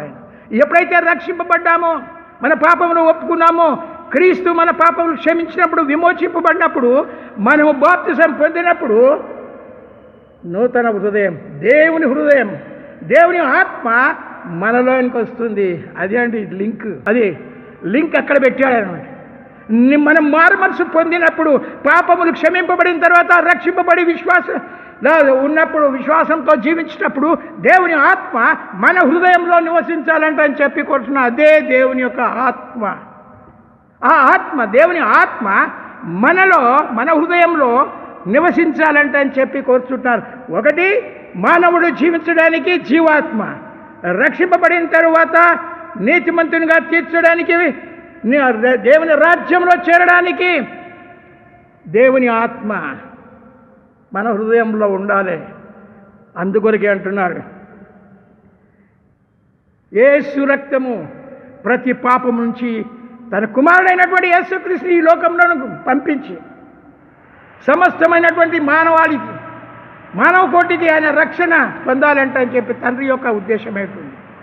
కాబట్టి మనమందరం కూడా రక్షింపబడినట్టు యేసుక్రీస్తు మన పాపములు క్షమించినాడు, మనం రక్షింపబడ్డాము, బాప్తిసం పొందినప్పుడు నూతనంగా మనం నూతన జన్మను ఎత్తిన రీజనరేషన్, నూతన జీవితం. అదే ఎప్పుడైతే మనము నూతనము జీవితము, మనము బాప్తిసం పొందినామో, క్రీస్తును మన సొంత రక్షకునిగా అంగీకరించినామో, అప్పుడే దేవుని యొక్క ఆత్మ తిరిగి మన హృదయంలో ప్రవేశించి మనలను బలపరుస్తూ ఉంటుంది. ఆ ఆత్మ, దేవుని ఆత్మను మనము దుఃఖించకూడదు. దేవుడు మనకిచ్చాడు ఆజ్ఞలు కొన్ని.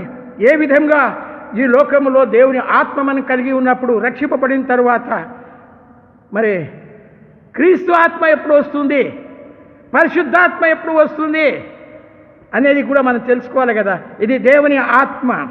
అందుకొరకైనా ఎవడైనా క్రీస్తునందున్న ఎడల వాడు నూతన సృష్టి, పాతవి గతించెను, ఇదిగో సమస్తమును కొత్తవైన. మనము జీవము గల దేవుని ఆలయమై ఉన్నాము. అందుకు దేవుడు ఇలాగూ సెలవిస్తున్నాడు. ఏమని సెలవిస్తున్నాను? నేను వారిలో నివసిస్తాను. ఎప్పుడైతే నువ్వు బాప్తిసం పొంది నూతన జన్మ పొందినావో అప్పుడే దేవుని ఆత్మ నీ హృదయంలో నివసించాలంటని చెప్పి దేవుని యొక్క ఉద్దేశమై ఉంటుంది. తండ్రి యొక్క ఉద్దేశం దేవుని ఆత్మ. సంచరి నేను వారికి దేవుడనై ఉందును, వారు నా ప్రజలై ఉంటారంట అని చెప్పి దేవుడు సెలవిస్తుంటున్నారు. కాబట్టి మరి మనం గలతీ పత్రికలో చూసినట్టయితే 5వ అధ్యాయము 17 చూసిన, నేను చెప్పున్నది ఏమనగా ఆత్మానుసారముగా నడుచుకోండి, ఆత్మానుసారముగా నడుచుకోండి. ఎందుకంటే దేవుడు అక్కడ మన హృదయంలో ఉన్నాడు కాబట్టి ఆయన నడిపింపుకు మనం లోబడాలి, ఆయన శాసనములు మనము అంగీకరించాలి. ఆయన ఇచ్చినటువంటి ఆజ్ఞలను గైకొని ఆ ప్రకారంగా జీవించినప్పుడు దేవుని యొక్క ఆత్మ మన హృదయంలో ఉంటుంది. అప్పుడు అంటున్నాడు, అందుకొరకే ఆత్మానుసారంగా నడుచుకోండి, అప్పుడు మీరు శరీర ఇచ్చలను అంటే పాపంలో పడిపోకుండా వ్యభిచారంలో నుంచి, అంతేకాకుండా గర్వము, మోసము ఇవన్నీ కూడా మన హృదయంలోనికి, అది శరీరేచ్ఛలు. అవి మన ఆత్మీయ జీవితంలో దేవుడు వాటి జోలికి పోవద్దు. నేను పరిశుద్ధుడు కనుక మీరు కూడా పరిశుద్ధులైనారు. ఎప్పుడైతే నా ఆత్మ మీ హృదయంలో ఉంటుందో మీరు నూతన జన్మ, నూతన సృష్టి. కాబట్టి నా విధులను కట్టడలను గైకొనాలి. అందుకొరకే దేవుడు ఏమంటున్నాడంటే, నేను చెప్పినది ఏమనగా ఆత్మానుసారంగా నడుచుకోండి, అప్పుడు మీరు శరీరేచ్ఛను నెరవేర్చరు. శరీరము ఆత్మకును, ఆత్మ శరీరమునకు విరోధంగా అపేక్షిస్తున్నది. ఆత్మకు వ్యతిరేకంగా శరీరము. శరీరం అంటే ఈ లోకంలో మనం శరీరంతో ఉన్నాం కాబట్టి సాతాను ఎన్నో విషయాల్లో మనను మోసపరచడానికి, తన వశం చేసుకోవడానికి, మనల్ని శోధించడానికి ప్రయత్నం చేస్తూ ఉంటారు. కాబట్టి అటువంటి దానికి నీవు దూరంగా ఉండాలి, ఆత్మ ఫలములు కలిగి ఉండాలి. అది మరి ఏ విధంగా మనము ఈ లోకంలో విశ్వాసులుగా రక్షింపబడినటువంటి దేవుని బిడ్డలుగా, విశ్వాసులుగా క్రీస్తు మనకిచ్చినటువంటి ఆ రక్షణ భాగ్యంలో మనం ఏ విధంగా జీవిస్తున్నాం ఈ లోకంలో? విశ్వాసులు ఆత్మీయ జీవితంలో జీవించవలసిన విధులు ఏమనగా వినయంతో, అది తండ్రి, ఎందుకంటే తండ్రి మన ఆత్మలో, మన హృదయంలో దేవుని ఆత్మ ఉన్నది కాబట్టి మనం వినయంతో జీవించాలి. విరిగిన నలిగిన దేవునికి ఇష్టమైన బలులు మనం తీసుకుపోయి బలి ఇచ్చేది కాదు. ఆ కాలంలో బలులు ఉండేది, దహన బలి, పాప పరిహారార్థ బలి, ఏది చేస్తే అది ధర్మశాస్త్ర ప్రకారం. కానీ యేసుక్రీస్తు ఒక్కడే ప్రపంచ లోకమంతటి నిమిత్తం ఆయన బలి అయినాడు. కాబట్టి నీ మనసు విరిగి నలిగిన మనస్సే దేవునికి ఇష్టమైనటువంటి బలులు అంటని చెప్పి దేవుడు కోరుతూ ఉంటున్నాడు. ఆయన ఆత్మ మనలో ఉన్నది కాబట్టి. తరువాత దీనత్వము, వినయము, విరిగి నలిగినటువంటి మనస్సు. అంతేకాకుండా ఎవడు దీనుడై నలిగిన హృదయం గలవాడై నా మాట వినునో వారిని నేను దృష్టిస్తున్నాను. దేవుని యొక్క దృష్టి ఎట్లా ఉంటుందంటే, మరి ఎవడైతే పాపంలోనికి వెళ్ళకుండా దీన మనస్సు కలిగి జీవిస్తాడో, ఆత్మ విషయమై దీనులైన వారు ధన్యులు, పరలోక రాజ్యము వారిది అంటున్నాడు. మత్తయి సువార్త 5వ అధ్యాయంలో మనం చూసినట్టయితే కొండ మీద ప్రసంగంలో ఏమంటున్నాడు? ఆత్మ విషయమై దీనులైన వారు ధన్యులు. ఈ దీనత్వం మనకు ఉండాలి, అప్పుడే మనం పరలోక రాజ్యంలో మనం స్వతంత్రించుకుందామంట అని చెప్పి దేవుని వాక్యం సెలవిస్తుంటుంది. దీన మనస్సు ఉండాలి, మనకు కలిగి ఉండాలి. అంతేకాదు సాత్వికమైనటువంటి మనస్సు మన రక్షింపబడినటువంటి విశ్వాస యొక్క జీవితంలో ఆ ప్రకారంగా సాత్వికమైనటువంటి మనస్సు మనకు కలిగి ఉండాలి. ఎందుకంటే మనం రక్షింపబడ్డాం కాబట్టి దేవుని ఆత్మ మన హృదయంలో ఉంటున్నది కాబట్టి, మన జీవితంలో ఆత్మీయ జీవితంలో ఉంటున్నది కాబట్టి నువ్వు సాత్వికమైనటువంటి మనస్సు. మరి ఆ సాత్వికమైన మనస్సు అంటే మన సహోదరుడు ఎవరైనా తప్పిపోయినప్పుడు, మన శత్రువులను కూడా సాత్వికమైనటువంటి మనస్సుతో దేవుని సన్నిధికి మనం తీసుకొని వస్తాము, అతన్ని మార్చగలరంటని చెప్పి ఈ సాత్వికమైనటువంటి మనస్సు రక్షింపబడినటువంటి విశ్వాసులు కలిగి ఉండాలంట అని చెప్పారు. అంతేకాకుండా వినయము, విరిగి నలిగిన మనస్సు, మరి దీనత్వము, దీన మనస్సు, మరి పట్టుదల కలిగినటువంటి జీవితం జీవించాలి. ఆ పట్టుదల కలిగినటువంటి విషయము రోమా 12:11 ఆసక్తి విషయంలో అంటే దేవుణ్ణి ఆరాధించడంలో, దేవుని ఆజ్ఞలు మనము కట్టడలను గైకొని జీవిస్తున్నట్టు, దేవుని ఆజ్ఞలకు లోబడి జీవించినప్పుడు ఆసక్తి విషయంలో మందులు అంటే మరి ఏం చేయాలి, ఎందుకు చేయాలి అనేది మనకెందుకు అనేది నిరుత్సాహంతో కాదు, మందులు కాక ఆత్మీయంగా ఆత్మయందు తీవ్రత గలవారై, ఆత్మయందు, ఎందుకంటే దేవుని ఆత్మ మన హృదయంలో ఉన్నది కాబట్టి అప్పుడు ఏమంటున్నాడు ఆయన, తీవ్రత గలవారి ప్రభు అయిన యేసును ప్రభువును సేవించుడి, ఆత్మయందు తీవ్రత గలవారై ప్రభువును సేవించాలి, నిరీక్షణ గలవారై సంతోషించుచు శ్రమయందు ఓర్పు గలవారై ప్రార్థనందు పట్టుదల కలిగి ఉండాలంటని చెప్పి దేవుడు సెలవిస్తున్న తన ఆత్మ ద్వారా. మన ఆత్మ, దేవుని ఆత్మ మన హృదయంలో ఉన్నప్పుడు పట్టుదలతోనే ప్రార్థన చేయాలి అంటని చెప్పి దేవుడు కోరుతూ ఉంటున్నాడు. ఎందుకనకంటే ఆయన ఆరాధించేవారు ఆత్మతోనూ సత్యంతోనూ ఆరాధించాలి. అంతేకాని ఏదో ట్రెడిషన్ ప్రకారము దేవుడు ఇచ్చినటువంటి ఆజ్ఞలన్నీ కూడా, పొందిన మేళ్ళన్నిటినీ కూడా మర్చిపోయి దేవుని ఆజ్ఞలకు లోబడక తిరిగి పాపములో ప్రవేశించకుండా ఇష్టానుసారంగా శరీరానుసారమైనటువంటి కోరికలు కలిగి ఉండకుండా దేవుని యందు భయభక్తులు కలిగి ఆయన ఆరాధించేటప్పుడు ఆత్మతోనూ సత్యముతోనూ, ఎందుకంటే ఆ ఆత్మ దేవుని ఆత్మ మనలో ఉన్నది కాబట్టి మనము ఆ ఆత్మ సత్యమైంది కాబట్టి ఆత్మతోనూ సత్యంతోనూ దేవుణ్ణి ఆరాధించాలంటని చెప్పి మనకు ఇది ఆసక్తి విషయమై మందులు కాక ఆత్మయందును తీవ్రత గలవారై ప్రభువును సేవించుడి, నిరీక్షణ గలవారై సంతోషించుతూ శ్రమయందు ఓర్పు గలవారై ప్రార్థనయందు పట్టుదల ఉండాలి. ఓర్పు గలవారు, ఓర్పు చాలా అవసరం.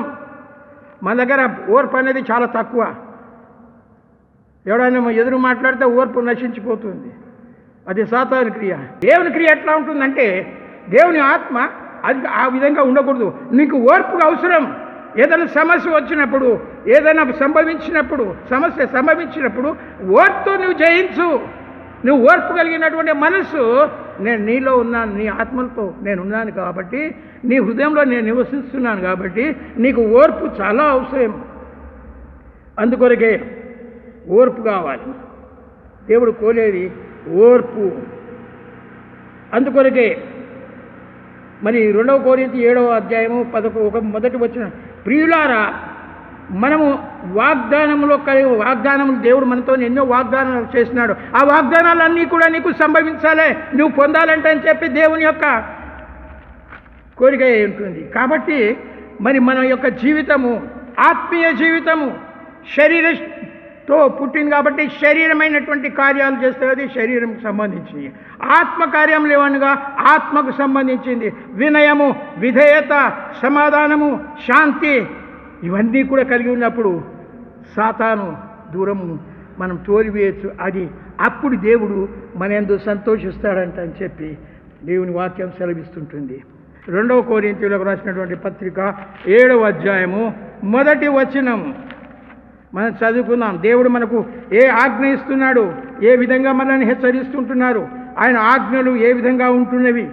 ప్రియులారా మనకు ఈ వాగ్దానము కలిగి ఉన్నవి కనుక దేవుని భయముతో పరిశుద్ధతతోను సంపూర్తి చేసుకొంచు శరీరమునకును ఆత్మకును కలిగిన సమస్త కల్మషం నుండి మనలను పవిత్రులుగా చేసుకుందాము. మనం పవిత్రులుగా చేసుకుందాము.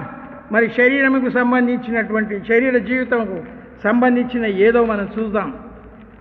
మరి దేని నుంచి దేవుడు మరి దేవుని ఆత్మ ఏ విషయంలో మనను దూరంగా ఉండుమని, మనం రక్షింపబడ్డాం కాబట్టి, విశ్వాసం కాబట్టి మరి దేని విషయంలో మనం దూరంగా ఉండాలి, అది కూడా దేవుని వాక్యంలో మనకు సెలవిస్తుంటుంది. గనక ఇక్కడ ఏమంటున్నాడు, ఆత్మానుసారంగా నడుచుకోండి, అప్పుడు మీరు శరీరేచ్ఛను నెరవేర్చరు. ఎందుకంటే అసూయ, పగ, ధనాపేక్ష, మోసము, వ్యభిచారము, త్రాగుబోతనము, అబద్ధము, ఇలాంటివన్నీ కూడా శరీరానుసారంకు సంబంధించినటువంటి సాతాను యొక్క గుణాలు. శరీరేచ్ఛను నెరవేర్చరు. శరీరము ఆత్మకును, ఆత్మ శరీరమునకు విరోధంగా అపేక్షించు. ఇవి ఒకదానికొకటి వ్యతిరేకంగా ఉన్నది. కాబట్టి మీరేవి చేయ నిశ్చయింతురో వాటిని చేయకుందురు. మీరు ఆత్మచేత నడిపింపబడిన ఎడల ధర్మశాస్త్రమునకు లోబడిన వారై ఉండకూడదు, చేయరు. శరీర కార్యములు స్పష్టమైన అవేవనగా జారత్వము, అపవిత్రత, కాముకత్వము, విగ్రహారాధన, వ్యభిచారము, ద్వేషము, కలహము, విమతలు, మత్సరములు, క్రోధములు, కక్షలు, భేదములు, విమతలు, అసూయ, మత్తేతలు, అల్లరితో కూడిన ఆటపాటలు మొదలు అయినవన్నీ కూడా ఈ శరీరేచ్ఛకు సంబంధించినవి. శరీరేచ్ఛకు, ఈ శరీరేచ్ఛ మరి సాతానుడు ప్రేరేపిస్తుంటాడు. నువ్వు ఆత్మ మూలంగా పుట్టినావు, కానీ అదేమొస్తుంది కాబట్టి ఇవన్నీ అనుభవించు, చెయ్యి. దేవుడేమో చేయొద్దు అటువంటి, ఎందుకంటే నేను నీ హృదయంలో నా ఆత్మను ఉంచాను, నీతో నేను ఉన్నాను కాబట్టి నువ్వు వాటి జోలికే పోకూడదు అంటని చెప్పి దేవుడు ఖచ్చితంగా చెప్పినప్పుడు, కాబట్టి మనము ఆత్మ మూలం దేవుని ఆత్మ ఏం కోరుతుందంటే దేవుని యొక్క, ఇదేమో సాతాను యొక్క ఆత్మ, శరీరంకు సంబంధించింది. ఆత్మ అంటే మనము ఆత్మ చేత ఆత్మను అనుసరించి జీవించువారమైతే మా ఆత్మను అనుసరించి క్రమముగా నడుచుకుందాం. ఒకరినొకరు వివాదమునకు రేపక, ఒకరి యందు ఒకరు అసూయరం పడక, వృధాగా అతిశయపడకుండా ఉండాలి. అతిశయం కూడా దేవునికి వ్యతిరేకమే. సమాధానము, వినయము, విధేయత, ఇదండి దేవుని ఆత్మ మన హృదయంలో ఉన్నది. పరిశుద్ధాత్మ ఎప్పుడు వస్తుంది మనకి? ఇప్పటిదాకా దేవుని ఆత్మ ఉంది, ఇప్పుడు పరిశుద్ధాత్మను గురించి చూద్దాం. అది ఏ విధంగా మనకు సహాయం చేస్తుందో యోహాను సువార్తలో మనకు తేటగా అక్కడ ఇది చూపించారనమాట. పరిశుద్ధాత్మ ఏ విధంగా ఉంటుంది, మనకి ఏ విధంగా మనకు తోడై ఉంటుంది. అప్పుడు ఏమంటున్నాండి, వారి యందు దేవుడు ఏమంటాడంటే, మనము ఏకమై ఉన్నలాగున వారును ఏకమై ఉండవలనని నీవు నాకు అనుగ్రహించిన మహిమను నేను వారికి ఇచ్చి తిని. యేసుక్రీస్తు తండ్రి తన కుమారునికి ఏ విధమైనటువంటి మరి అధికారం ఇచ్చారో, ఏ విధమైనటువంటి మనసుని ఇచ్చారో, ఏ విధంగా ఏకమై ఉండాలో, కాబట్టి నువ్వు నాకు అనుగ్రహించిన మహిమను దేవుడు ఆయన మహిమపరిచాడు. ఎప్పుడు? ఆయన బాప్తిసం పొందిన తర్వాత 40 దినములు అరణ్యంలో ఆయన ఉపవాసం ఉన్నప్పుడు దేవుని మహిమ ఆయన ఆవరించి ఉంటుంది. యేసుక్రీస్తును తండ్రి ఆ విధంగా కుమారుణ్ణి మహిమపరిచిన. నువ్వు ఏ విధంగా నన్నైతే మహిమపరిచావో అదే విధంగా మీరు కూడా మహిమపరచబడతారు. కాబట్టి నేను ఎక్కడ ఉంటున్నా అక్కడ నీవు నాకు అనుగ్రహించిన వారును నాతో కూడా ఉండవాలని నీవు నాకు కోరుచున్నావు. కాబట్టి నీవు ప్రేమించినట్టే నేను వారిని కూడా ప్రేమించాను. ఇక్కడ 16వ అధ్యాయంలో మనం చూసినట్టయితే, ఇప్పుడు నేను నా తండ్రి యొద్దకు నేను వెళ్ళుచున్నాను కాబట్టి నీవు ఎక్కడికి వెళ్ళుచున్నావని మీలో ఎవడు నన్ను అడుగుట లేదు, కానీ నేను ఈ సంగతిని మీతో చెప్పినందుకు మీరు హృదయమును దుఃఖంతో నిండి ఉన్నది. అయితే నేను మీతో సత్యమే చెప్తున్నాను, నేను వెళ్ళిపోవుట మీకు ప్రయోజనకరము. నేను వెళ్ళిన ఎడల ఆదరణకర్త మీ యొద్దకు రాడు. నేను వెళ్ళకపోతే ఆ ఆదరణకర్త మీ యొద్దకు రాడు. నేను వెళ్ళిన ఎడల ఆయన మీ యొద్దకు వచ్చును. ఆయన వచ్చి పాపమును గూర్చియు నీతిని గూర్చియు, ఏ విధంగా మనుషుడు నీతిగా జీవించాలి, రక్షింపబడిన తర్వాత ఏ విధంగా నీతిమంతులుగా మనం తీర్చబడతాము, దానికి పరిశుద్ధాత్మ దేవుడు ఏ విధంగా మనలను కాపాడుతాడో, నీతి విషయంలో మనందరూ నీతిమంతులం కాబట్టి దేవుణ్ణి రక్షింపబడినటువంటి వారందరినీ కూడా దేవుడు ఏమంటున్నాడంటే, తన కొడుకును ఈ లోకంలోనికి పంపించిన విధానమును బట్టి ఆయన తిరిగి తన సన్నిధికి పిలుస్తున్నాడు. కాబట్టి యేసుక్రీస్తు లోకంలో వదిలిపెట్టవలసి వచ్చింది. ఆ సమయంలో మరి వారికి ఎవరు తోడుగా ఉంటారు? పరిశుద్ధాత్మ దేవుడు, పరిశుద్ధాత్మ. అప్పుడు పరిశుద్ధాత్మ ఎంటర్ అవుతుందండి. జీవాత్మ, దేవుని ఆత్మ, పరిశుద్ధాత్మ. పరిశుద్ధాత్మ అంటే ఆదరణకర్త. ఆయన మీ యొద్దకు పంపుదును. ఆయన వచ్చి పాపమును గూర్చి, నీతిని గూర్చి, తీర్పును గూర్చి లోకమును ఒప్పచేయును. లోకులు నా యందు విశ్వాసం ఉంచలేదు గనుక పాపమును గూర్చి నేను తండ్రి యొద్దకు వెళ్ళుచున్నాను. మీరు ఇక్కడ నన్ను చూడరు గనుక నీతిని గూర్చి ఈ లోకాధికారి తీర్పు పొంది ఉన్నాం అనేక గనుక తీర్పును గురించి ఒప్పుకోవాలి. అంటే మనము పాపంలో జీవిస్తే మనకి ఏ తీర్పులో మనం ఏ విధంగా ఉంటాం? పరలోక రాజ్యానికి వెళ్తామా, లేకపోతే అగ్నిగుండానికి పాతాళంలోకి వెళ్తామా? దాని గురించి పరిశుద్ధాత్మ ఎల్లప్పుడూ మనతో కూడా ఉంటాడు. ఈ పరిశుద్ధాత్మ దేవుని యొక్క ఆత్మ, పరిశుద్ధాత్మ, దేవుని ఆత్మ, పరిశుద్ధాత్మ. నేను మొదలే చెప్పాను, పోయిన వారం నేను ఈ దేవుని ఆత్మ గురించి, పరిశుద్ధాత్మని గురించి చెప్పాను.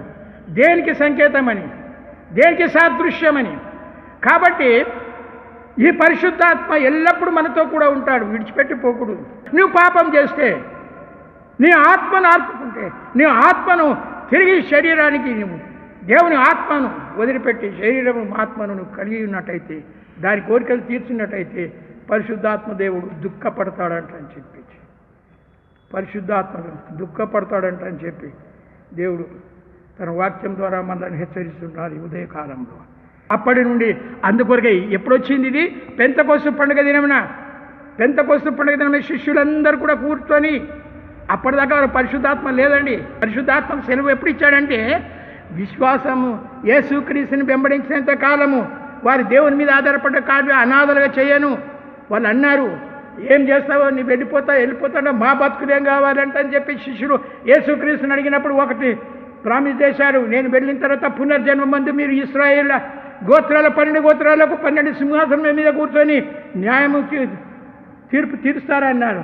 ఇక్కడ ఏమంటున్నాడంటే, మీరు పరిశుద్ధాత్మ మీ మీదకి వచ్చినప్పుడు మీరు శక్తిని నొందేదారు కాక అనేకమైనటువంటి సూచక్రియలు చేస్తారనమాట. సూచక్రియలు చేయడానికి అది పరిశుద్ధాత్మ అనేటువంటి వరమును పొందినటువంటి వారు. దేవుడు తన ఆత్మనిచ్చాడు కాబట్టి దానికి తోడుగా పరిశుద్ధాత్మ దేవుడు మీ హృదయాల్లోనికి వచ్చినప్పుడు మీరు శక్తి నొందుతారు, బలపడతారు, విశ్వాసంలో ఎదుగుతారు, ఆత్మీయంగా బలపడతారు, అనేకులను దేవుని రాజ్యానికి తీసుకొస్తారు అని చెప్పి అప్పుడు అపోస్తలుల కార్యము 2వ అధ్యాయంలో మనం చూస్తాం. అది ఆదరణకర్త వచ్చినప్పుడు, ఆదరణకర్త పరిశుద్ధాత్మకు ఆకారాలు ఉంటాయి. యేసుక్రీస్తు బాప్తిసం తీసుకున్నప్పుడు ఎవరు వచ్చారండి? ఏ ఆకారంలో వచ్చింది? పరిశుద్ధాత్మ దేవుని దగ్గర నుంచి పరిశుద్ధాత్మ వచ్చి ఆయనను ఆశీర్వదించింది. ఏమని? ఈయన పావురము రూపంగా వచ్చి యోర్దాను నదిలో బాప్తిసం ఇచ్చినప్పుడు యేసుక్రీస్తుకు, ఈయన నా ప్రియ కుమారుడు. పరిశుద్ధాత్మ పౌర రూపంగా వచ్చి ఈయన నా ప్రియ కుమారుడు అంటే ఆ పావురంలో దేవుని యొక్క శక్తి, ఆ పావురంలో దేవుని యొక్క పరిశుద్ధత, ఆ పావురంలో మరి లోకానికి ఆయన మహిమపరచడానికి ఉన్నటువంటి ఆ ఆత్మ పరిశుద్ధాత్మ, దేవుని పరిశుద్ధాత్మ. చూడండి పరిశుద్ధం యొక్క క్రియలు. అప్పుడేమైంది? పేతురు, యాకోబు, యోహాను కుంటివాడిని ముట్టగానే లేవు, నజరేయుడైన యేసునామం పేరిట నువ్వు లేచి నడవమంటే నడిచారు. చనిపోయిన వారిని దేవుడు అంతకుముందు పంపిస్తే చనిపోయిన వాళ్ళని ఎవరు లేపలేదు. కానీ యేసుక్రీస్తు మరణించిన తరువాత తిరిగి లేపడానికి ఎవరు? దేవుని ఆత్మ, తండ్రి ఆత్మ. అదేవిధంగా రక్షింపబడినటువంటి మనము మరణించినప్పటికీ తిరిగి మనం రక్షణలో చనిపోతే, క్రీస్తులో చనిపోతే తిరిగి ప్రభువు మనలను అదేవిధంగా పునరుత్థాన దినం లేపుతాడు అని అంటారు చెప్పి దేవుని వాక్యం సెలవిస్తుంటుంది. ఇది పరిశుద్ధాత్మ పని అండి. అందుకొరకే మనం ప్రార్థన చేయమన్నది మనస్సాక్షి. ఈ పరిశుద్ధాత్మ మనస్సాక్షి మన హృదయంలో తండ్రి పెట్టాడు. ఒకటి జీవాత్మ, మనం జీవిస్తున్నాం. రెండవది దేవుని ఆత్మ మనలో ఉన్నప్పుడు, మనము బాప్తిసం పొంది మనము నూతన జన్మ పొందినప్పుడు వెంటనే దేవుని ఆత్మ మన హృదయంలోనికి వచ్చినప్పుడు ఇవన్నీ హెచ్చరికలు మనం చేస్తూ ఉంటున్నాం. అంతేకాకుండా మరి పరిశుద్ధాత్మ దేవుడు మనకు తోడుగా ఉంటాడు ఎల్లప్పుడూ. తండ్రి అక్కడ వాగ్దానం చేశాడు, కానీ మనను ఒక మార్గంలో నడిపించేది, మనకు ధైర్యం ఇచ్చేది, మనను ఆదరించేది, మనకు సహాయపడేది, మనకు తోడుగా ఉండేది ఏది? పరిశుద్ధాత్మ. నీతిని గూర్చి, తీర్పును గూర్చి చెప్పేది, పాపంలో పడిపోకుండా నీవు నీతిమంతుడిగా ఈ లోకంలో జీవితాలను హెచ్చరిస్తుంది. మనసాక్షి కొట్టుకుంటుంది అన్నమాట. పాపంలో పోవద్దు, దూరంగా ఉండి నువ్వు దేవుణ్ణి సేవించు. మరి ఎప్పుడు అందరూ అంటారు, మరి యేసుక్రీస్తు ఆయన ఆత్మ ఎప్పుడు మనలోనికి వచ్చిందో తెలుసా? అది కూడా ఉన్నదండి గలతీయులకు రాసినటువంటి పత్రిక. ఎందుకంటే ఏది చెప్పినా కానీ కూడా మనం వాక్య రూపంగా ఇది ఉన్నదా లేదా, లేకపోతే నేను కల్పిస్తున్నానా అనేది ఆ కల్పన మనకు అవసరం లేదు. దేవుని వాక్యమునే ఆధారం చేసుకొని రుజువులతో సహా చూపించినప్పుడు పాపి ఒప్పుకుంటాడు. పాప జీవితంలో నుంచి పరిశుద్ధమైనటువంటి జీవితంలోనికి రావడానికి ఎంతో సంతోషంగా ఉంటాడు. మనము అందరం కూడా పాపం అనేటువంటి దాసత్వంతో ఉన్నాం. అయితే అప్పుడు శాస్త్రులు పరిచయులు ఏమంటున్నారంటే, అరే మేము ఎవరికి దాసులుగా లేవే అని, పాపానికి దాసులని యేసుక్రీస్తు చెప్తుండే మేము ఎవరికి దాసులుగా ఉండలేదే అని. మనం ఏం చేస్తామో ప్రార్థన చేస్తామని పరలోకమందున్న మా తండ్రి. ఎవరు చేస్తామయ్యా? మనం ఆరంభం చేసేటప్పుడు సడన్గా యేసుక్రీస్తు అని మనం పలకం కదా. ఎందుకంటే తండ్రి సమస్తమును సృష్టించినవాడు, సమస్తమును ఏలినటువంటి వాడు, నిన్ను నన్ను కాపాడేవాడు, నిన్ను నన్ను దీవించేవాడు, మేలుతో నింపేవాడు దేవుడు తండ్రి. కాబట్టి పరలోకంలో ఉన్నటువంటి మా తండ్రి. ఆ తండ్రి ఏమంటున్నాడంటే, మరి నన్ను అంటున్నా, నా కుమారుని కూడా నేను సర్వాధికారాలు ఇచ్చాను. కాబట్టి మీ మధ్యలో 3.5 సంవత్సరములు ఆయన మానవునిగా ఉండి ఎన్నో అద్భుత కార్యాలు చేశారు. మరి ఆయనను మరణిస్తే లేపినటువంటి ఆ ప్రభువు తండ్రి యొక్క ఆత్మ, దేవుని ఆత్మ ఏ విధంగా అయితే ఆయన మరణం నుంచి లేపి సజీవులుగా ఉంచారో అదే ఆత్మ మనను కూడా ఆ ప్రకారంగానే దేవుడు మనకు కూడా వాగ్దానం చేశాడు. ఇక్కడ ఏమంటుందంటే, ఇప్పుడు గమనించాల్సిందండి, మరియు మీరు కుమారులై ఉన్నందున ఆయన తండ్రి అని మొరపెట్టు కుమారుని ఆత్మను దేవుడు మన హృదయాల్లోనికి పంపాడు. క్రీస్తు ఆత్మ అప్పుడు మన హృదయాల్లోకి పోయి ధర్మశాస్త్రములకు లోబడిన వాడైన మరియు మీరు కుమారులై ఉన్నందున నాయన తండ్రి అని మొరపెట్టు తన కుమారుని ఆత్మను దేవుడు మన హృదయంలోనికి పంపాను. కాబట్టి నీవు ఇక నువ్వు దాసుడు కాదు, పాపానికి నువ్వు దాసుడు కాదు. నువ్వు ఎందుకు పాపం చేసు? ఆయన క్రీస్తు ఆత్మ ఉంది. ఎన్ని ఆత్మలు ఉన్నాయి మనకు? ఒకటి జీవాత్మ, దేవుని ఆత్మ, పరిశుద్ధాత్మ, క్రీస్తు ఆత్మ. ఈ పరిశుద్ధాత్మ, క్రీస్తు ఆత్మ, దేవుని ఆత్మ ఏంటంటే రక్షింపబడిన వాళ్ళకి మాత్రమే, అన్యులకు కాదండి. జీవాత్మ అంటే అందరూ. ఇప్పుడు మనం జీవిస్తున్నాము, అన్యుడు జీవిస్తున్నాడు, ప్రతి మతస్థులు వేరే అందరూ కూడా జీవంతో పుట్టిన ప్రతి వారికి జీవమే ఉంటుంది. అది జీవాత్మ. మనం బ్రతకడానికి జీవాత్మ అదే అండి. కాబట్టి దేవుని ఆత్మ మన హృదయంలోనికి వచ్చినప్పుడు ఆయన ఏమంటే మాంసపు గుండెను, రాతి గుండెని తీసేసి మాంసపు గుండెని ఇస్తానంట అని చెప్పినాడు. ఎందుకంటే రాతి గుండె ఇశ్రాయేలుకు ఉన్నది, మనకు రాతి గుండె కాదు. ఎప్పుడైతే వాక్యం విన్నామో మనకు మాంసపు గుండె ఉన్నది. మనకు మాంసం గుండెతోని మనము రక్షింపబడ్డాం. దేవుడు మన హృదయంలోనికి వచ్చాడు. నేను మీ హృదయంలో నేను సంచరిస్తానంట అని చెప్పి అప్పుడు